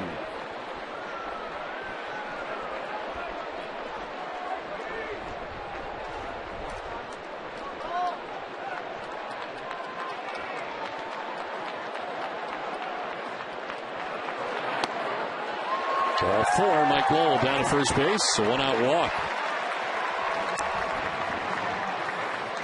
Introducing Arbor Coat Exterior Stain by Benjamin Moore. It's a revolutionary waterborne stain that outperforms the best oil-based stains on the market. Find Arbor Coat at your local Benjamin Moore retailer. You know, that stuff's so good, Don. You're not supposed to do it, but I put it on my car. How's it working out? It's unbelievable the way it bubbles up when it rains.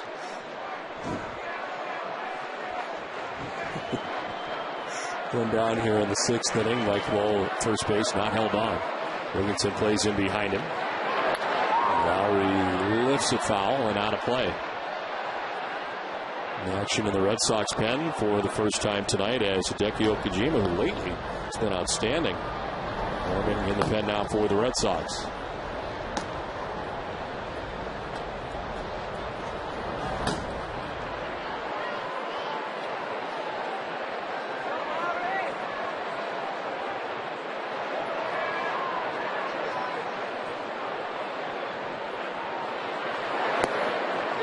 Strike two to Lowry, 0-2.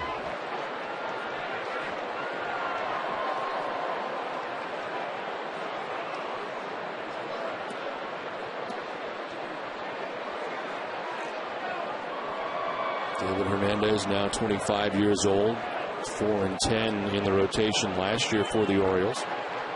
And 20 starts with a 5.42 ERA. And he hits Lowry.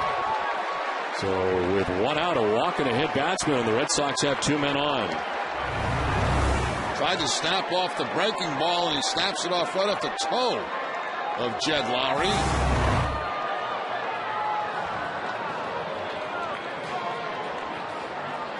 It's time now for the answer to tonight's AT&T trivia question.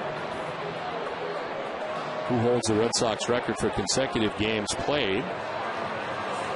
And the answer is Everett Scott. Played in 832 consecutive games from 1917 through 1921. Scott was traded from the Red Sox to the Yankees after the 1921 season. Went on to play Went on to play in 1,307 games, which was the record until Lou Gehrig, of course, broke it. Gehrig's record, of course, was broken by Cal, who ended up with 2,632 consecutive games played. And today marks the day that Cal took himself out of the lineup back in 1998 to end that streak. Rick Kravitz, the pitching coach, headed out to talk to David Hernandez, who falls behind here after a walk and a hit batsman, 1-0. Buck Freeman is second on the Red Sox list of consecutive games with 535 games played.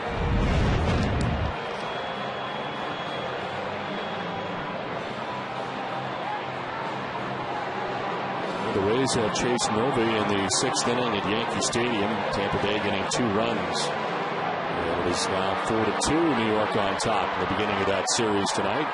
As they battle for the top spot in the American League East. Rays starting tonight, half a game back of New York. Red Sox battling the Orioles with one out and runners at first and second here in the sixth inning. Ball to right center in for a base hit. Roll being waved around. It's bobbled in right by Markakis. Run scores. Game tied 2-2.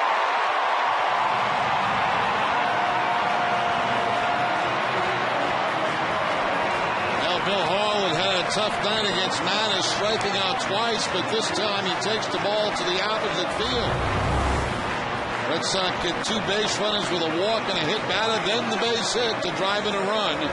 As Mike Lowell comes around to score, that bobble right there by Markakis didn't mean a thing. Runners remain at first and third.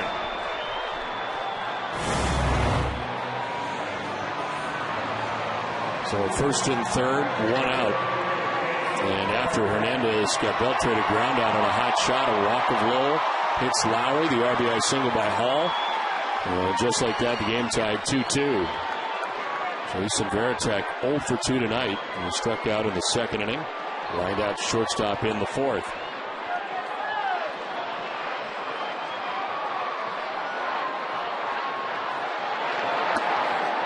And he takes ball one.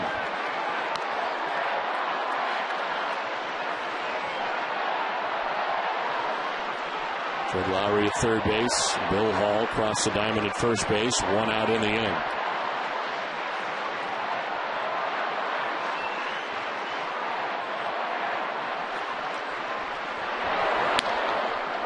Two and 0.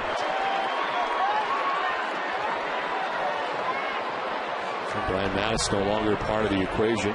So the Red Sox have tied this game. He gets a no decision with his 5-inning effort, giving up 1 run. He would come in at 8 and 12.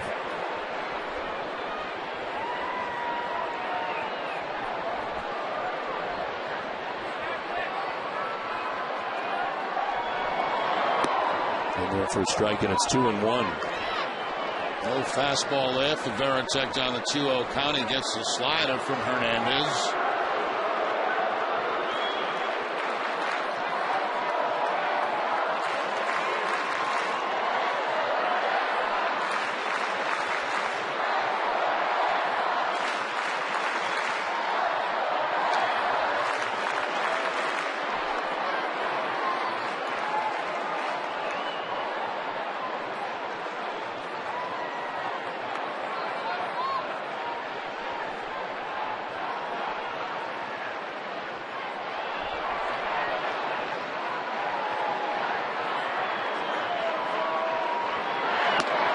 Strike two. Veritek taking, and it's 2-2.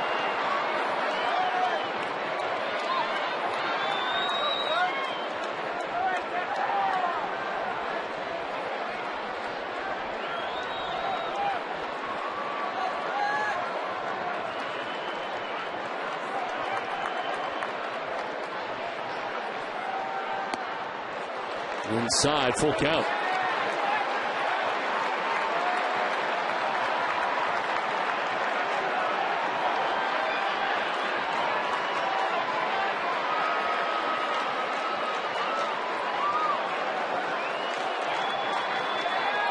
Now at third base, Hall at first base, one out in the inning.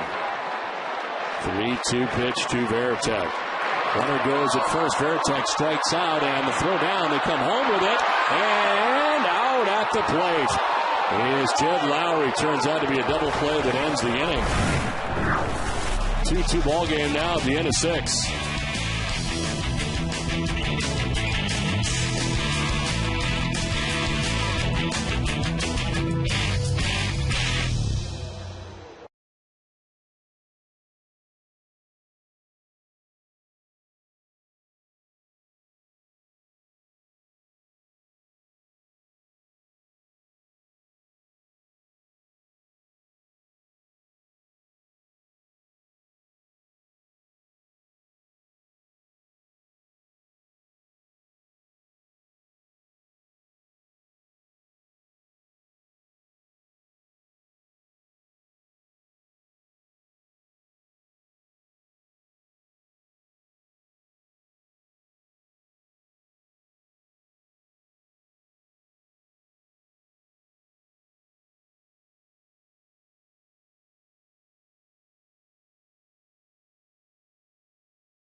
Frank Webb's Bath Centers for friendly experience guidance. Find your showroom at frankwebb.com.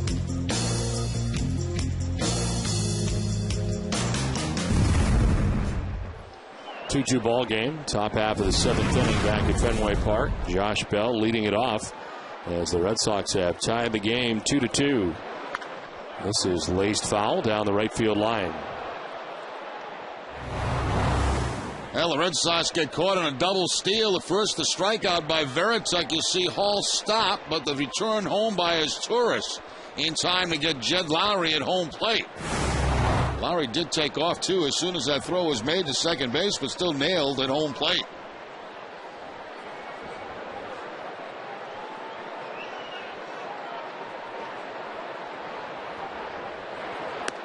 Swing and a miss, and it's 0-2.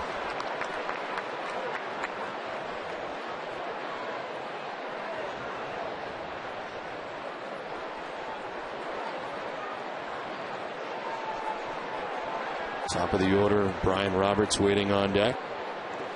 Bell leading it off here in the 7th inning. And a pitch up for ball 1, 1-2. Daisuke Matsuzaka retired the side in order in the 6th inning and nearing 100 pitches at 96 as it works here in the 7th inning.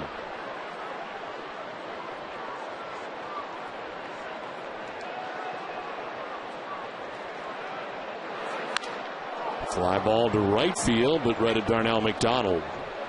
One down here in the 7th. Let's check in with your Need to Know with Nesson Daily, presented by Sun Life Financial. Here's Jade McCarthy.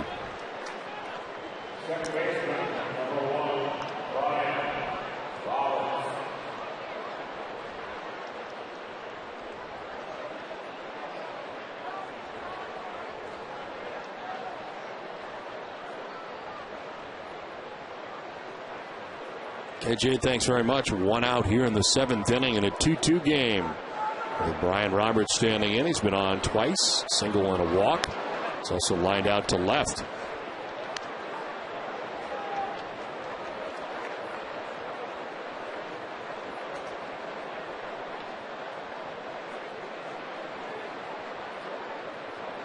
Roberts fouls one off to the left end. It's 1-1. And a member of the Orioles and in the big league since 2001.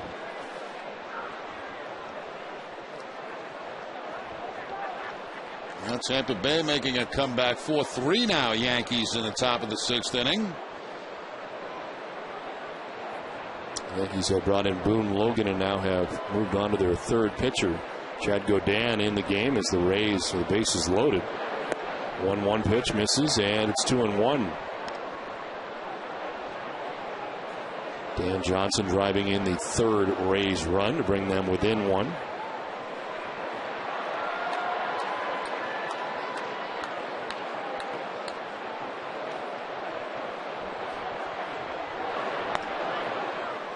It's up high, ball 3, 3-1.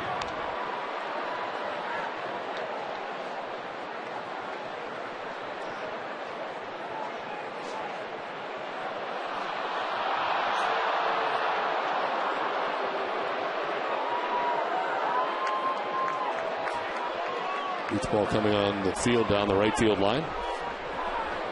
Okajima has been joined by Bard.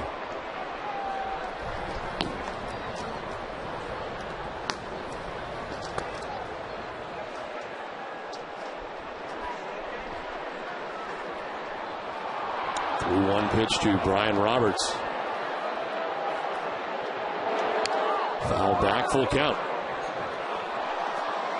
Dunkin' Donuts is in its 11th year of hosting local youth groups and charitable organizations in the Dunkin' Dugout, a special seating section at Fenway Park. Thousands of children have had the chance to catch a Red Sox home game thanks to Dunkin' Donuts.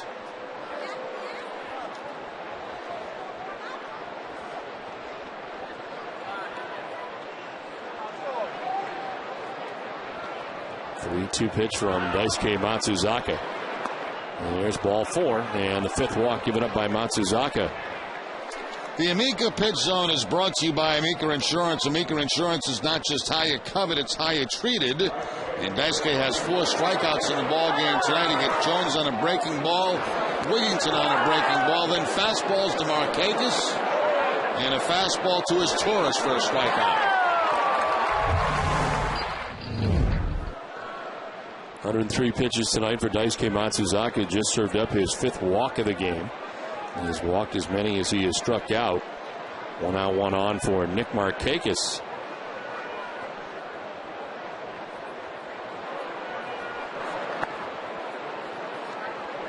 Markakis a walk back in the 1st inning. Since then he's grounded out to 2nd and struck out.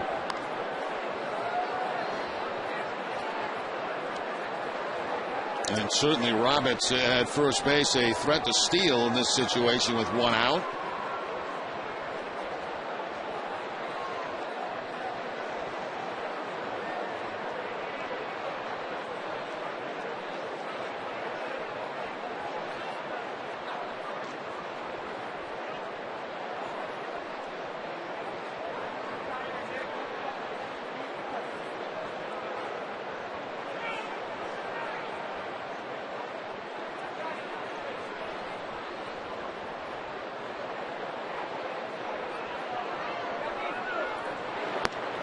In there for strike, 1-1.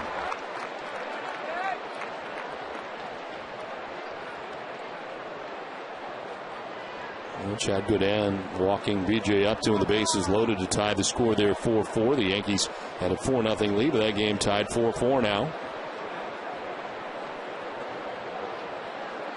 Rays are still batting with the bases loaded in the 6th inning. 1-1 pitch is down and in to Nick Markakis.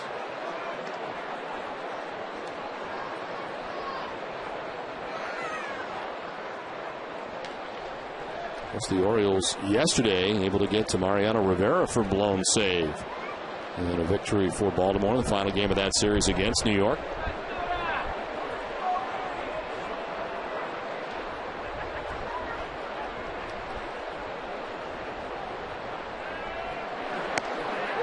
Inside corner for strike 2, 2-2.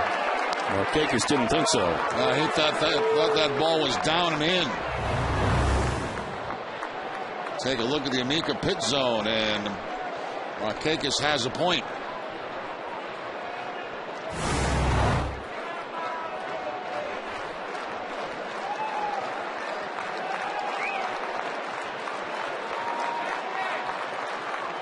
Throw over is low, but dug out by Victor Martinez, or knocked down by Roberts' body, one of the two. SK throwing it right into the body, it looks like, of Ryan Roberts over at first base.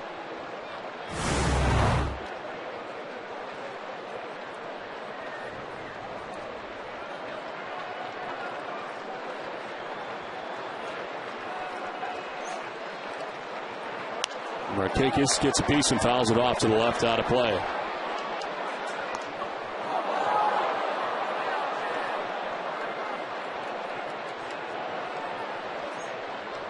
Josh Bell flat out to right to begin the inning. Brian Roberts walks. He's at first base with a count of 2-2 to Nick Markakis.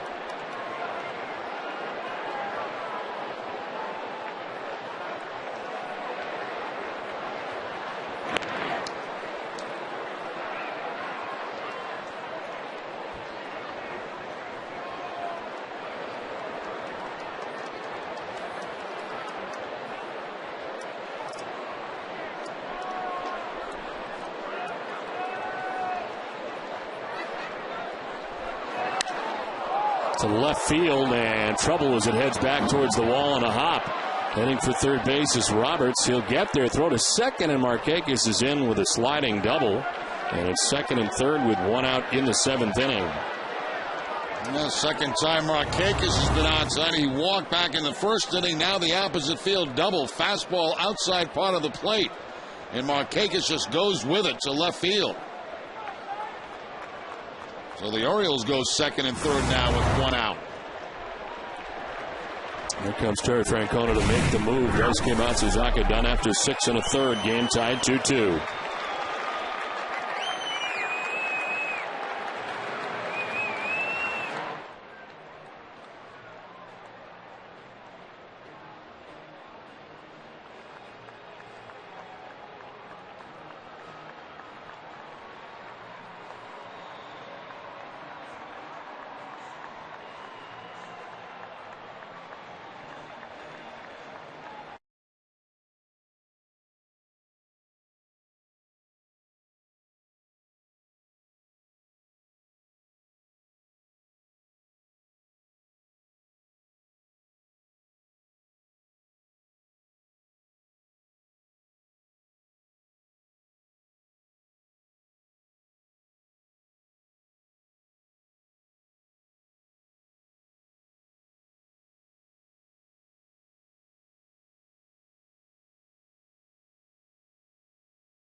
Matsuzaka, Daniel Bard into the game, his 67th appearance of the year, 1-2 with a 1.83 earned run average, 68 Ks and 68 2/3 innings.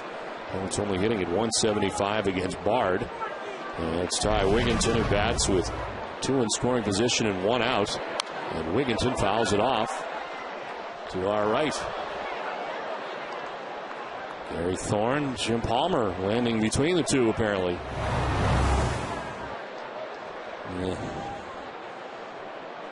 Now, Jim was a smart one. He shied away from it, and Gary tried to make the catch.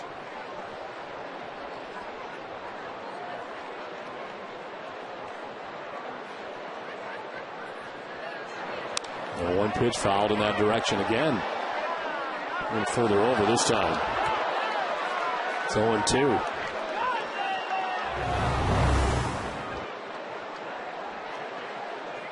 Nobody there. Yeah, whose booth is that? Security, maybe? I don't know.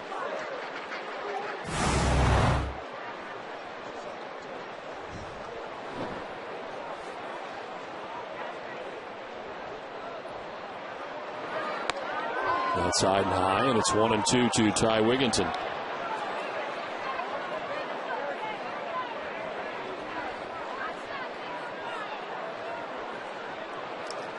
And Daniel Bard has faced 60 batters with runners in scoring position and has struck out 21 of them. Ready with a 1-2. And Wigginton stays alive, 99 and getting a piece.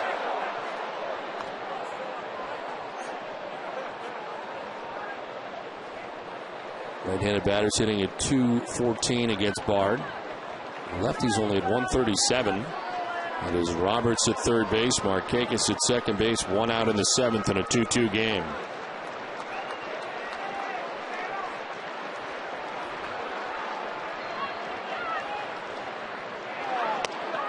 Low and away, Wigginton holds up, and it's 2-2.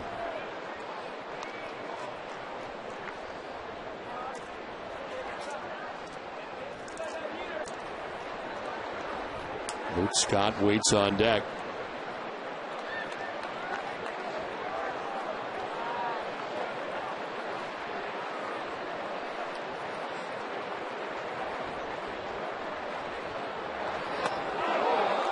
All 3 back-to-back sliders. One was down and away. This one misses up, and it's a full count. Now this one he throws directly at Wigginton, but it just stays inside.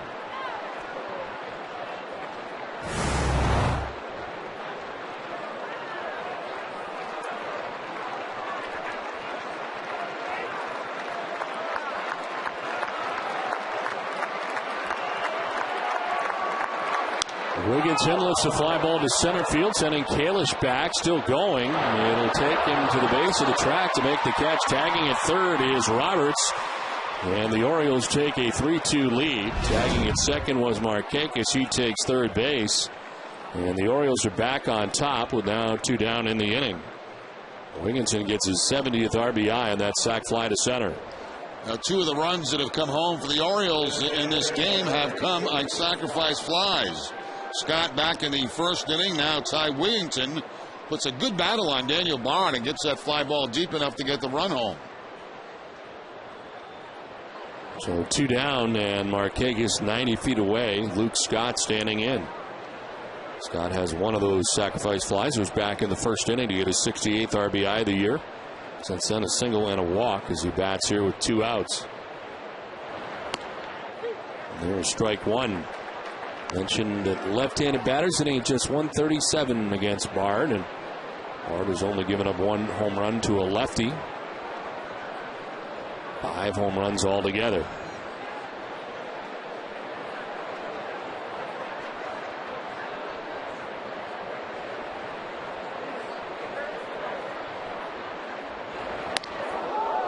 .98 and high and inside, 1-1.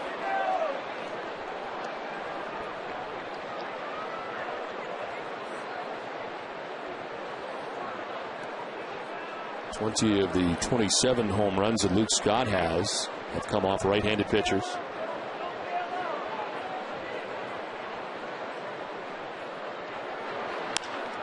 Line down the left field line, foul.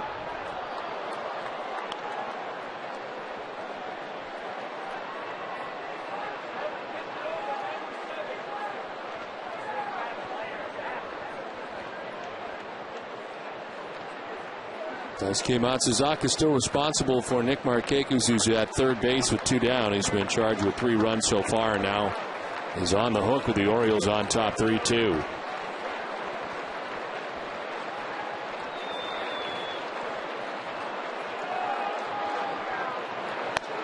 It's up high, 2-2.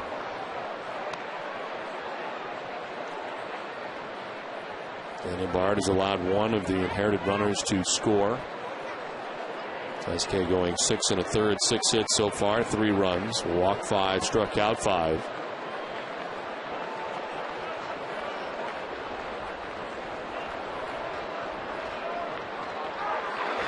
Scott taps it foul off Veritek.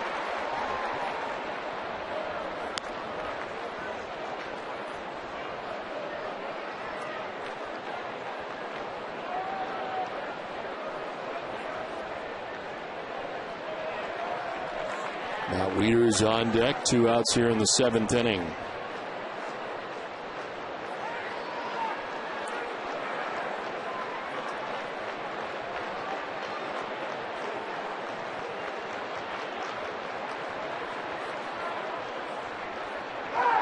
Scott into right field, a base hit, and it'll deliver Markakis an insurance run for the Orioles, who take a 4-2 lead. Daniel Bard allowing both inherited runners to score, and it is now 4-2 Baltimore. Shook off the fastball, went to a breaking ball that time, and Scott was ready for it. The slider from Daniel Bard out over the plate, and Luke Scott hooks it in that hole between first and second.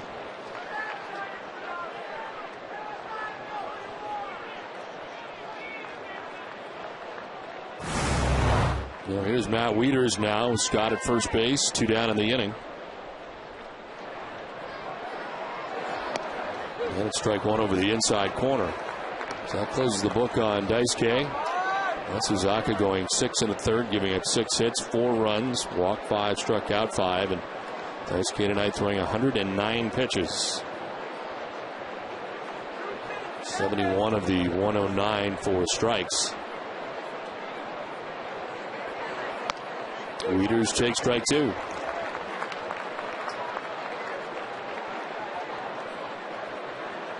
Line for Daisuke.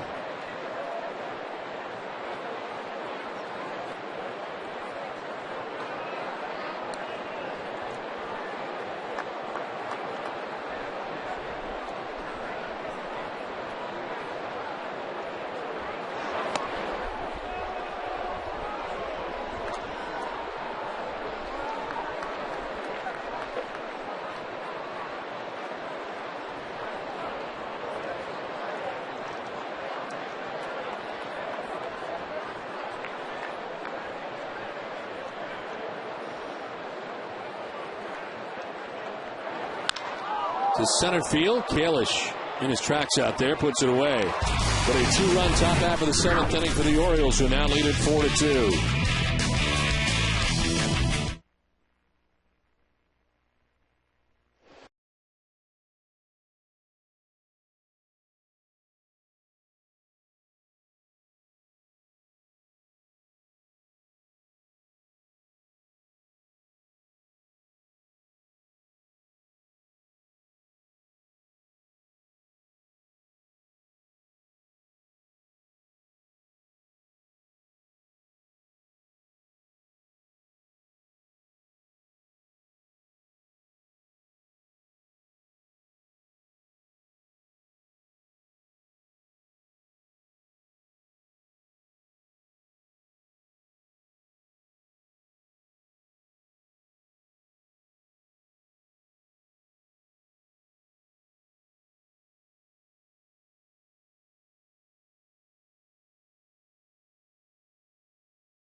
Hey, sign up now for convenient Boston Globe home delivery. Call 888-MY-GLOBE or go to bostonglobe.com/sports.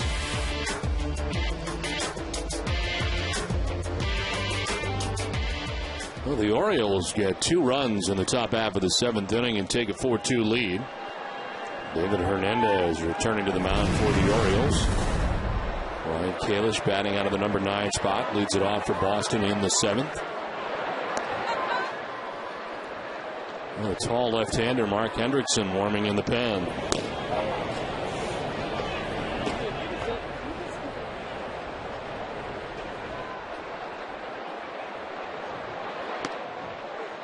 And then for a strikeout, it's 1-1 to Kalish. Ryan tonight has popped out to third base, grounded out to short, 0 for 2.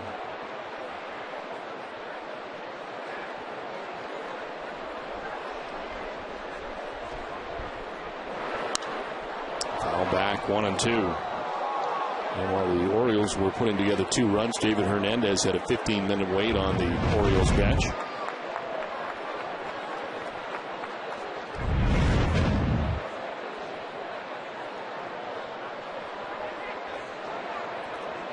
Mattis started tonight with the first 5 innings, giving up 1 run. Hernandez giving up a run in the 6th inning, which tied the game. RBI single for Bill Hall, which tied it 2-2, but Baltimore gets 2 more in the top of the 7th. And here we are, a 4-2 score with the Red Sox batting in their half of the 7th.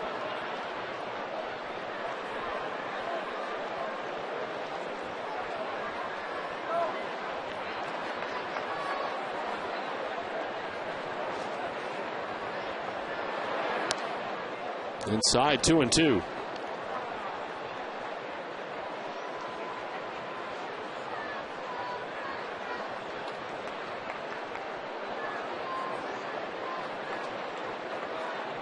Marco Scudero, then Darnell McDonald expected here in the 7th inning. And there is strike 3. Kalish is gone. It is the 2nd strikeout for Hernandez, 1 down here in the 7th inning. Well, the Red Sox are seeing quite a few sliders from Hernandez in this ball game. A slider to put away Kalish. Picks up the inside corner. So 1 out here in the 7th inning. Marco Scudero, the batter. Walked and scored in the 1st inning, grounded out in the 3rd, and popped out to second base in the 5th. Red Sox have been held to 4 hits in the game tonight by Orioles pitching. Hideki Okajima back up again. He's been up at least 3 times in this game.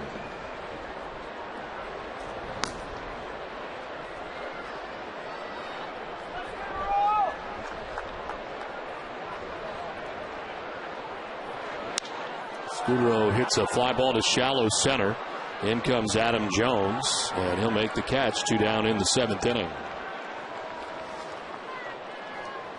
For every Red Sox game that goes into extra innings or the Red Sox get a save, CVS Pharmacy will donate $500 to the Children's Hospital Boston. CVS Pharmacy is the official pharmacy of the Boston Red Sox.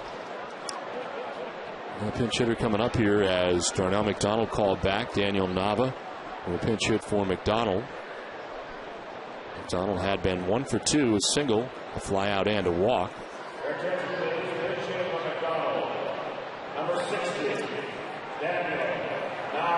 Nava bats with 2 outs here in the 7th.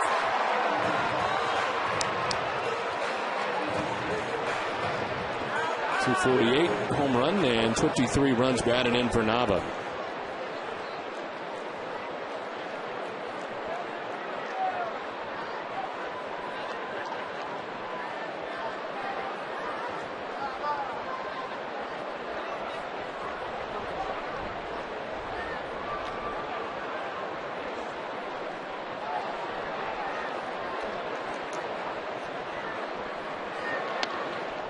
Ball 1 inside. Mark Hendrickson has been joined by Jim Johnson in the pen, a right-hander. David Hernandez has the first 2 outs here in the bottom of the 7th inning.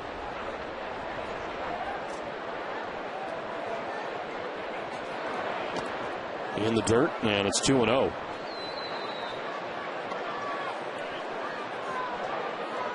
That's coming out, the pitching coach, to talk to Hernandez as he falls behind 2-0.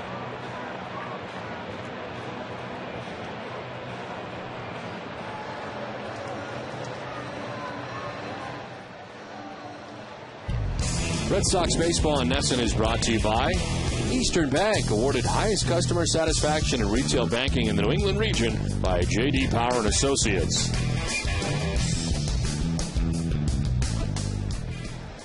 2 outs here in the 7th inning. Curtis Granderson has his 2nd home run of the night, his 21st of the year, a 3-run shot. He's had a 5 RBI night tonight for New York as the Yankees take an 8-4 lead over Tampa Bay. And Grant Balfour giving up that home run, so for the 2nd time tonight, New York's got a 4-run lead. And a 4-0 lead. Now they lead at 8-4. 2-0 to Nava. Is on the outside corner for strike 1, 2-1.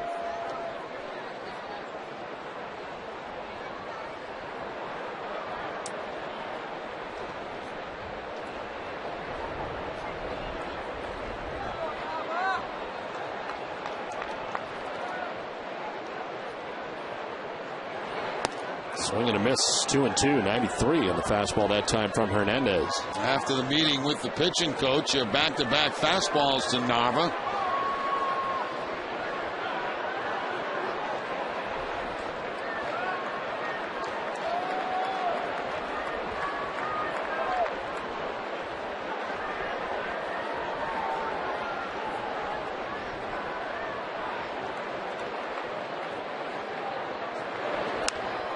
Breaking ball this time, fouled off from behind the Orioles dugout.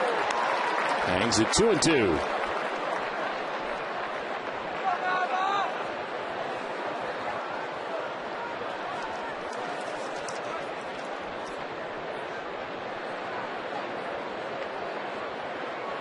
Nava got a start yesterday. Was 1 for 3 in the game with a double and an RBI.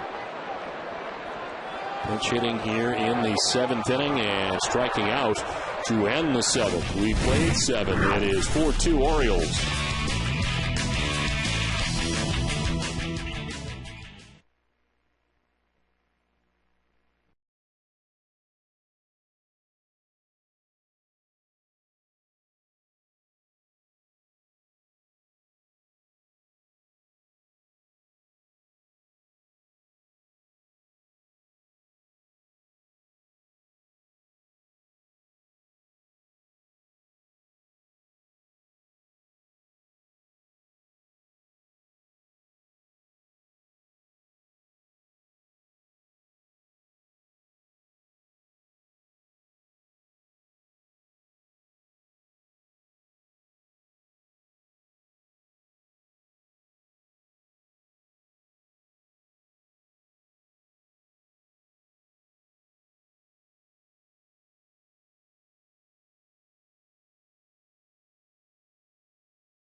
out of the pen lately for the Red Sox. Okajima with strike one to Adam Jones, who is 0 for 3 in the game. First 4 major league seasons for Okajima. He's had at least 50 appearances in all of them. Had 2 scoreless innings on Saturday night. And 8 1/3 scoreless frames over his last 10 outings.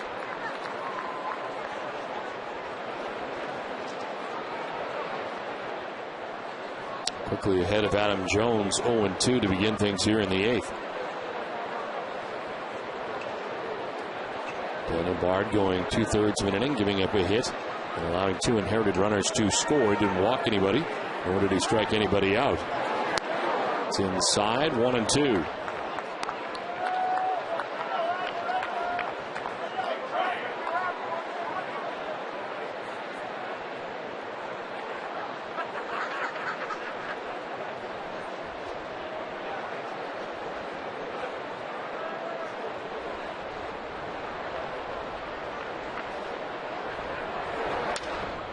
It's jammed and pops it up back at first. Victor Martinez back on the outfield grass, makes the catch for the first out of the inning.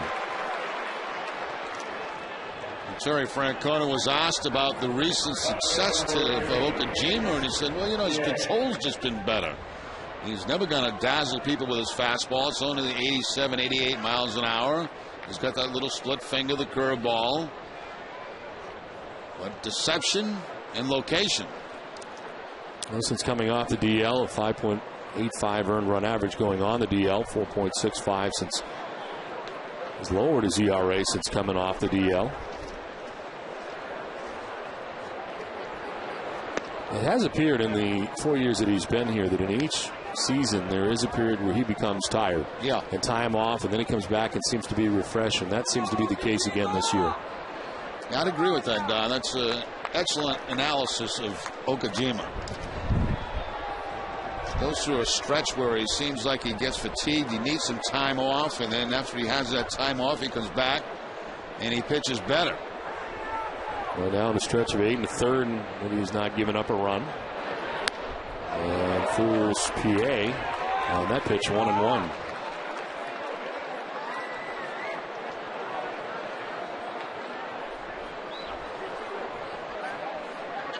Michael Bowden in the pen warming for the Red Sox. We've seen Bard and Okajima already in relief of Daisuke Matsuzaka. And it's the first 6 1/3 tonight. Daisuke has given up the 4 runs the Orioles have. PA fouls it off. Jim Johnson alone in the bullpen right now. Mark Hendrickson has sat down.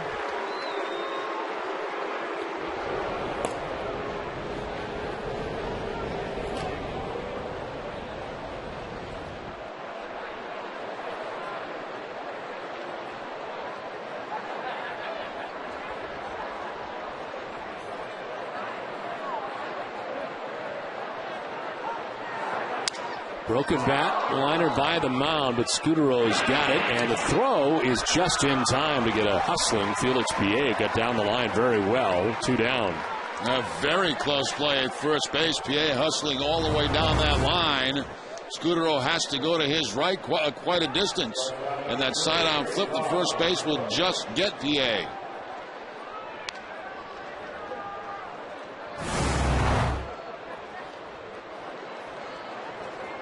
So 2 down here in the 8th, and Cesar has Turris the batter. Singled in the 2nd, reached on a fielder's choice in the 4th. He struck out swinging in the 6th inning.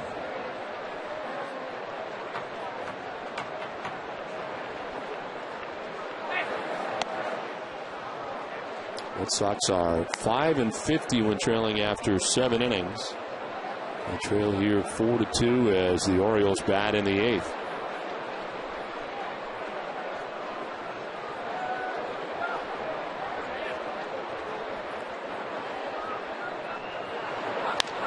To third base, Beltre was in on the grass, plants and throws, and ends the top of the 8th inning.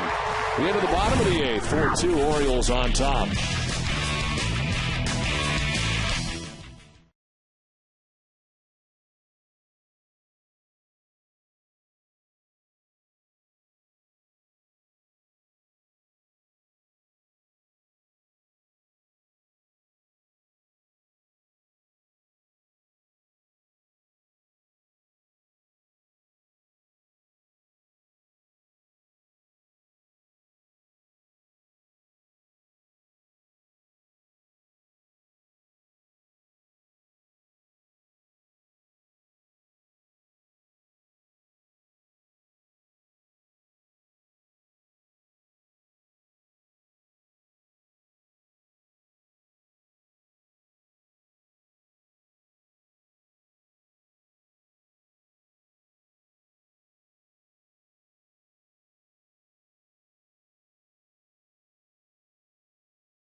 is brought to you by Xfinity. You know, the Red Sox were trailing 2-1 with Bill Hall in the 6th inning would tie the game.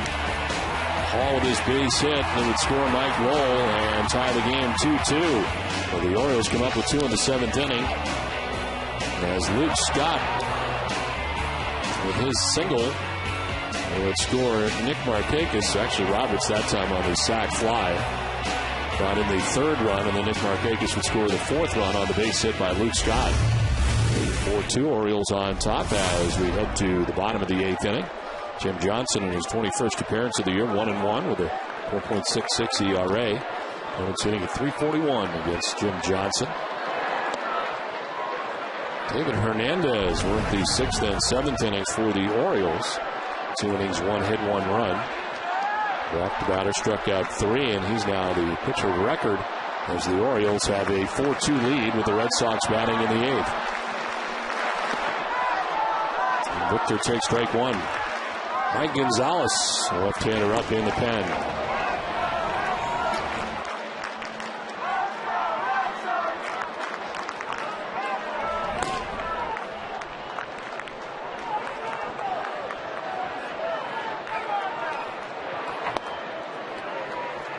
Just missing, ball 2, 2-1 to Victor Martinez, who has 2 of the 4 Red Sox hits on the night.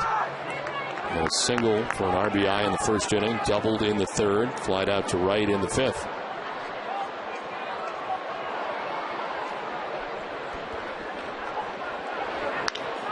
Chops it right side and into right field. A 3-hit night for Victor Martinez. And a single to get this bottom of the 8th inning started. Well, the first time tonight that Victor gets to hit from the left side of the plate. He hits a top spin ground ball right by second baseman Brian Roberts, who goes in the dive, but he can't come up with it. So the Red Sox have the leading lady on.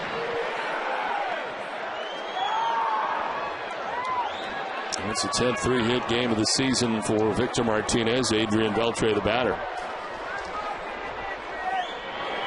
Beltre with a pop-up foul that'll get back and out of play.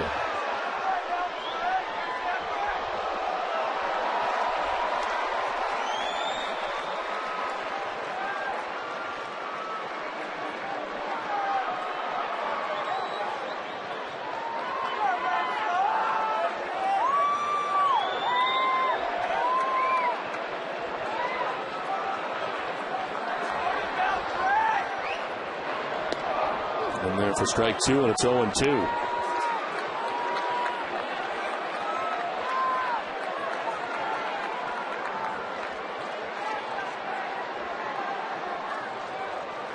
Three for 4 against Johnson with 2 RBIs. Johnson with a 2 1/3 scoreless innings pitch against the Yankees in 2 games over the weekend. And here he is again in his 3rd game in the last 4 days. And a lot of use out of the Orioles pen for Buck Showalter.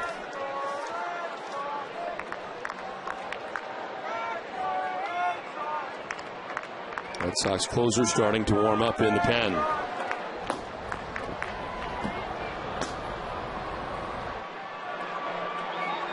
Johnson with an 0-2 pitch, but it'll have to wait. Wieters calls time and heads out.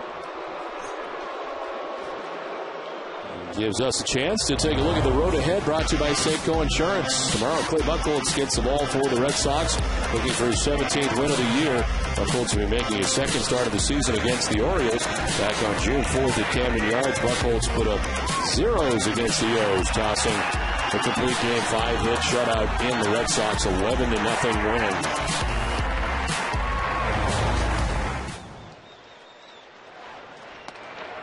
Just outside, and it's 1-2 to Beltre. Matched up against Clay Buchholz tomorrow in game 2 of the series will be Brad Bergeson, who's 7-10 on the year with a 5.03 ERA.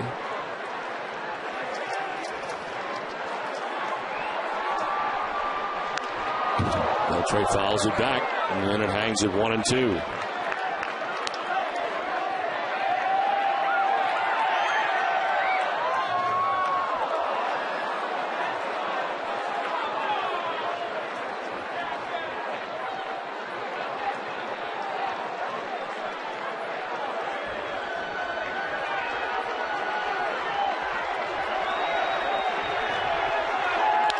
Beltre, one hopper to short, the second for one, on to first for two, and a double play, 2 down in the 8th.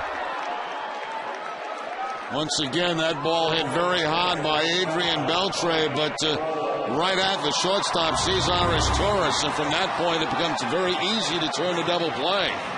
One big bounce right about belt high. And Roberts can take his time turning it over because the ball was hit so hard.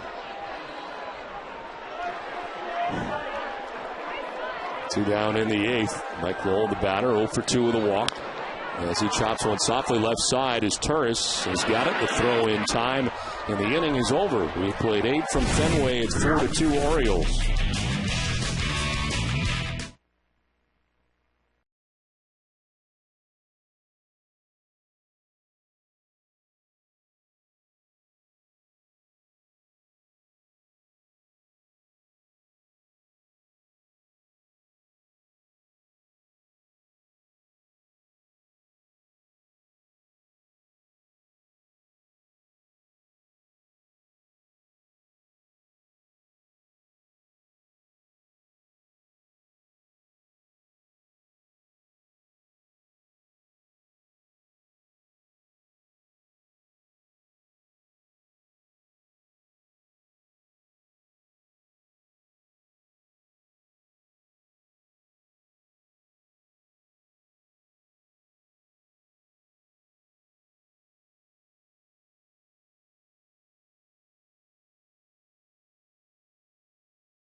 By Foxwoods.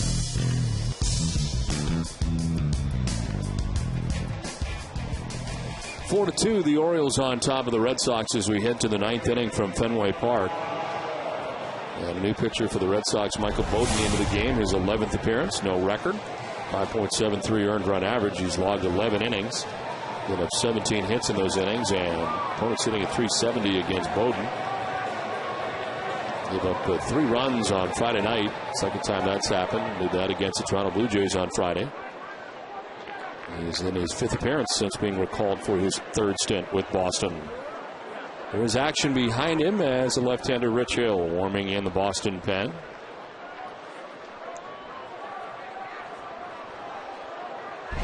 Josh Bell leads it off here for the Orioles in the 9th inning.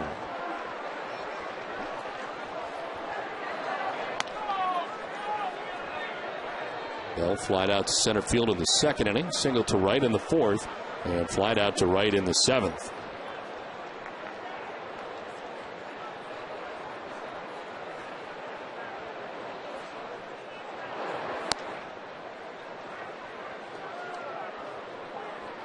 Uehara starting to warm up for the Orioles. And a big blown save over the weekend, giving up a 3-run shot to Alex Rodriguez.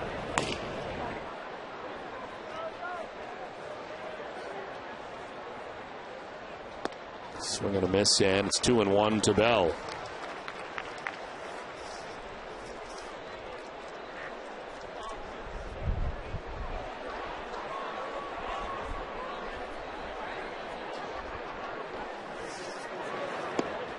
Another one, and it's 2-2. Bowden staying away with the fastball from Josh Bell. Evens the count up at 2-2 with the swing and miss.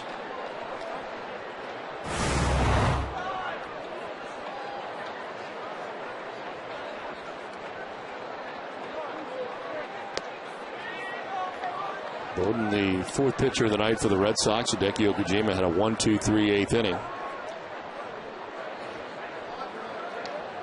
On the hook right now, Daisuke Matsuzaka went 6 1/3, giving up 4 runs. Of course, 2 of the inherited runners allowed in by Bard in 2/3 of an inning. 3-2 foul back. A reminder to stay with us after the game for WB Mason's Extra Innings Live, complete post-game coverage. Tom Caron and Peter Gammons will recap the game, Terry Francona's press conference, and Red Sox Clubhouse Uncut. And a reaction from the Red Sox clubhouse after this one. Swing and a miss. Bowden climbs the ladder on Bell and strikes him out to begin the ninth.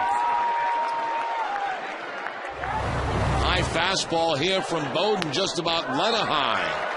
And no contact by Bell, so Bell 1 for 4 out of that 9 spot tonight.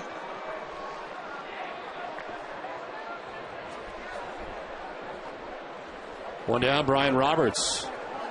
A single, walked, lined out, walked again. He scored 2 of the 4 runs tonight for the Orioles, and he was gunned down at the plate, trying to score a run in the 3rd inning. He was trying to get one in with 2 outs in the inning, but Bill Hall came up throwing and threw him out at the plate.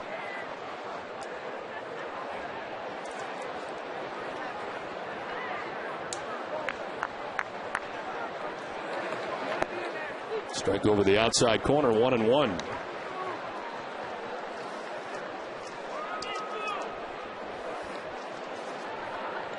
Red Sox dropping 2 out of 3 to the Jays over the weekend, and trailing here tonight in game 1 of the series against the Orioles, 4-2.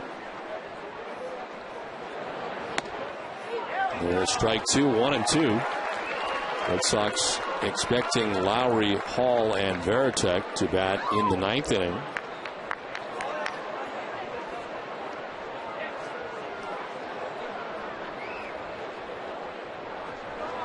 Full bench, of course, that involves David Ortiz.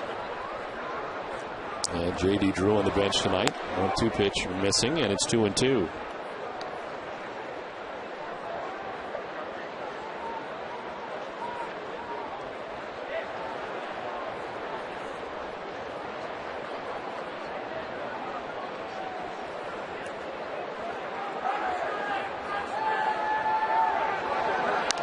Slap foul, still 2-2.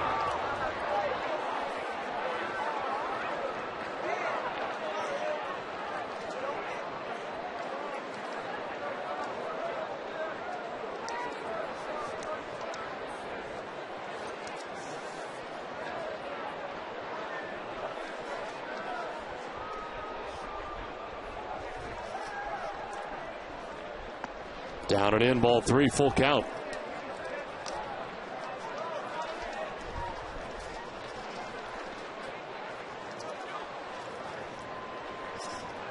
Nick Markakis waits on deck with 1 out here in the top half of the 9th.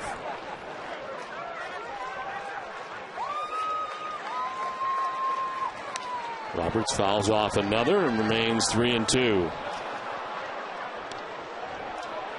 That is the 65th foul ball of this game. Orioles leading in that category, 35-30 in foul balls. Red Sox can still catch him. In case you were wondering.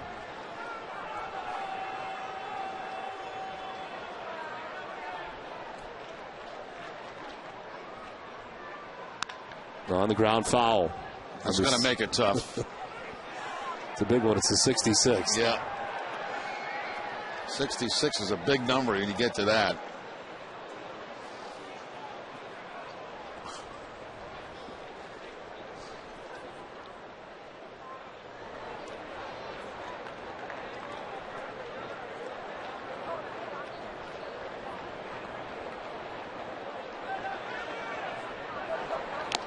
Swing and a foul tip. And the catcher's mitt, strike 3. Back-to-back Ks for Bowden, and there's 2 down in the 9th.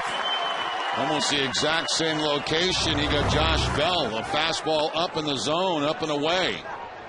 For the strikeout to Roberts. 7 strikeouts for Red Sox pitching in the game tonight. 2 down in the 9th. Nick Markakis, the batter, is walked, grounded out, struck out, doubled, and scored.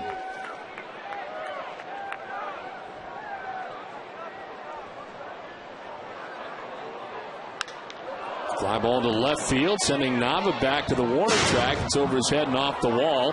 Quickly gets it back into second base, throws off the mark. And into second base goes Nick Markakis with his second double of the night. Good throw, and it might have been a little close around second base. I think you're right, Don. A good throw from Nava makes it very close at second base. He plays it off that scoreboard, gets rid of it fairly quickly, but the throw's going to be just a little bit high and out to that right field side of second base. Markakis doesn't even have to slide. Toss up, ball in front of him. He knows exactly where it's going. So 2 down. Nick Markakis in scoring position, and Ty Wigginton coming up. Had a big at bat in the 7th inning with 2 on. And it was the first batter that Daniel Bard faced, and Wigginton hit a high fly ball to center field for a sacrifice fly that put the Orioles on top. Scoring Brian Roberts in the 7th. There is strike 1 to Ty Wigginton.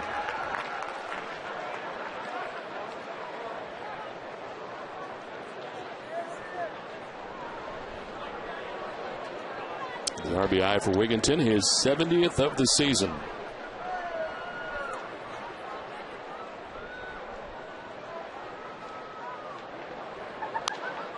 Fouled off to the right, out of play.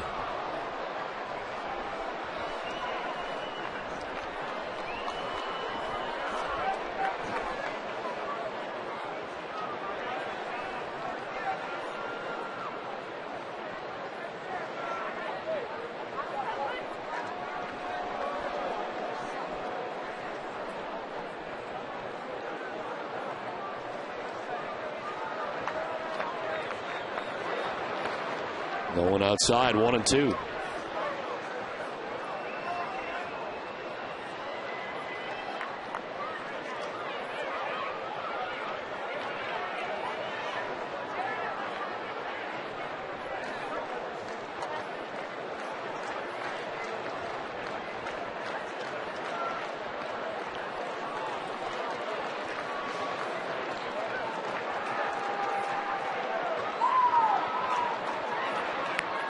Check swing. No, it wasn't. He went around, according to Bob Davidson.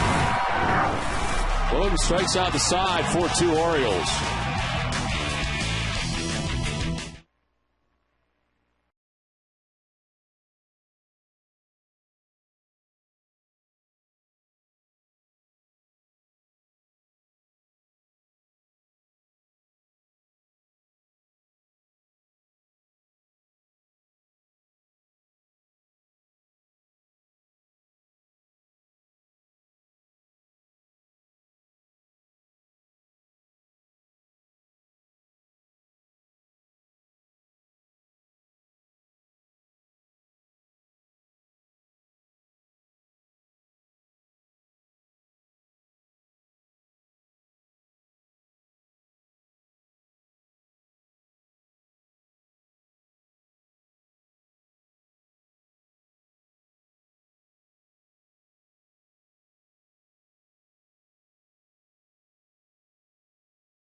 And Toyota dealers. Olympia Sports, the official sporting goods retailer of the New England Sports Network. Coors Light. Land Rover. Toshiba. Sullivan Tire. And by Southwest Airlines. 4-2. Orioles on top of the Red Sox as the Red Sox come to bat here in the bottom of the ninth inning against the Orioles closer, Koji Uehara. His 38th appearance of the year. 9 out of 11 in save opportunities since he was named the closer. And there's strike one to Jed Lowry.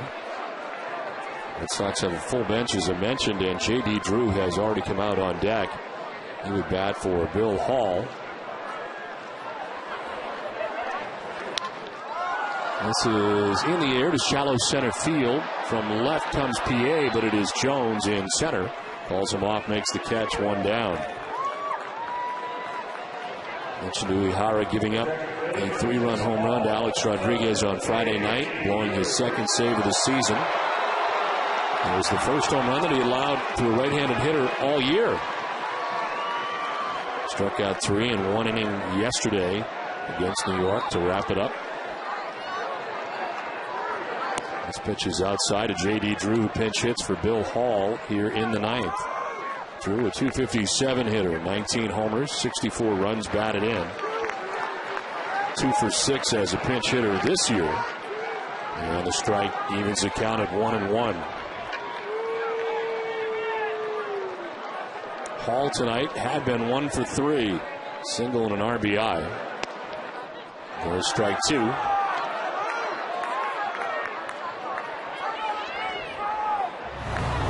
JD thought this ball might have been a little low. Let's see what Amica says. Bottom of the strike zone. Swing and a miss. Drew strikes out. 2 down in the ninth. Looks like the splitter here from Uehara to pick up the strikeout on J.D. Drew. That ball inside. Don't forget, after the game, to stay with us for Granite City Electric's Red Sox final. It's coming up from our Nesson HD Television Center. 2 down in the ninth inning. Jason Varitek, 0 for 3 in the game. He is struck out, lined out, and struck out as he takes strike 1. David Ortiz with a bat in hand. Swing and a miss, and it's 0-2.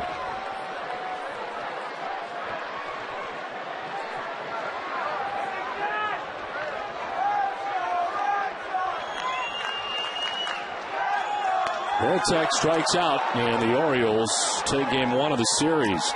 Uehara with a 1-2-3 ninth inning and 2 Ks. And Baltimore able to down the Red Sox tonight 4-2 in the first game of the series.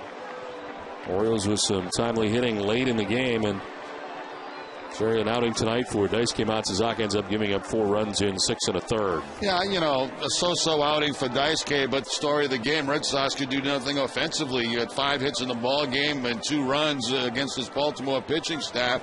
Mattis pitched pretty well as a start. They got very good work out of their bullpen and just pretty much shut the Red Sox offense down. Orioles take game 1 4-2. We're back with more from Fenway Park after this.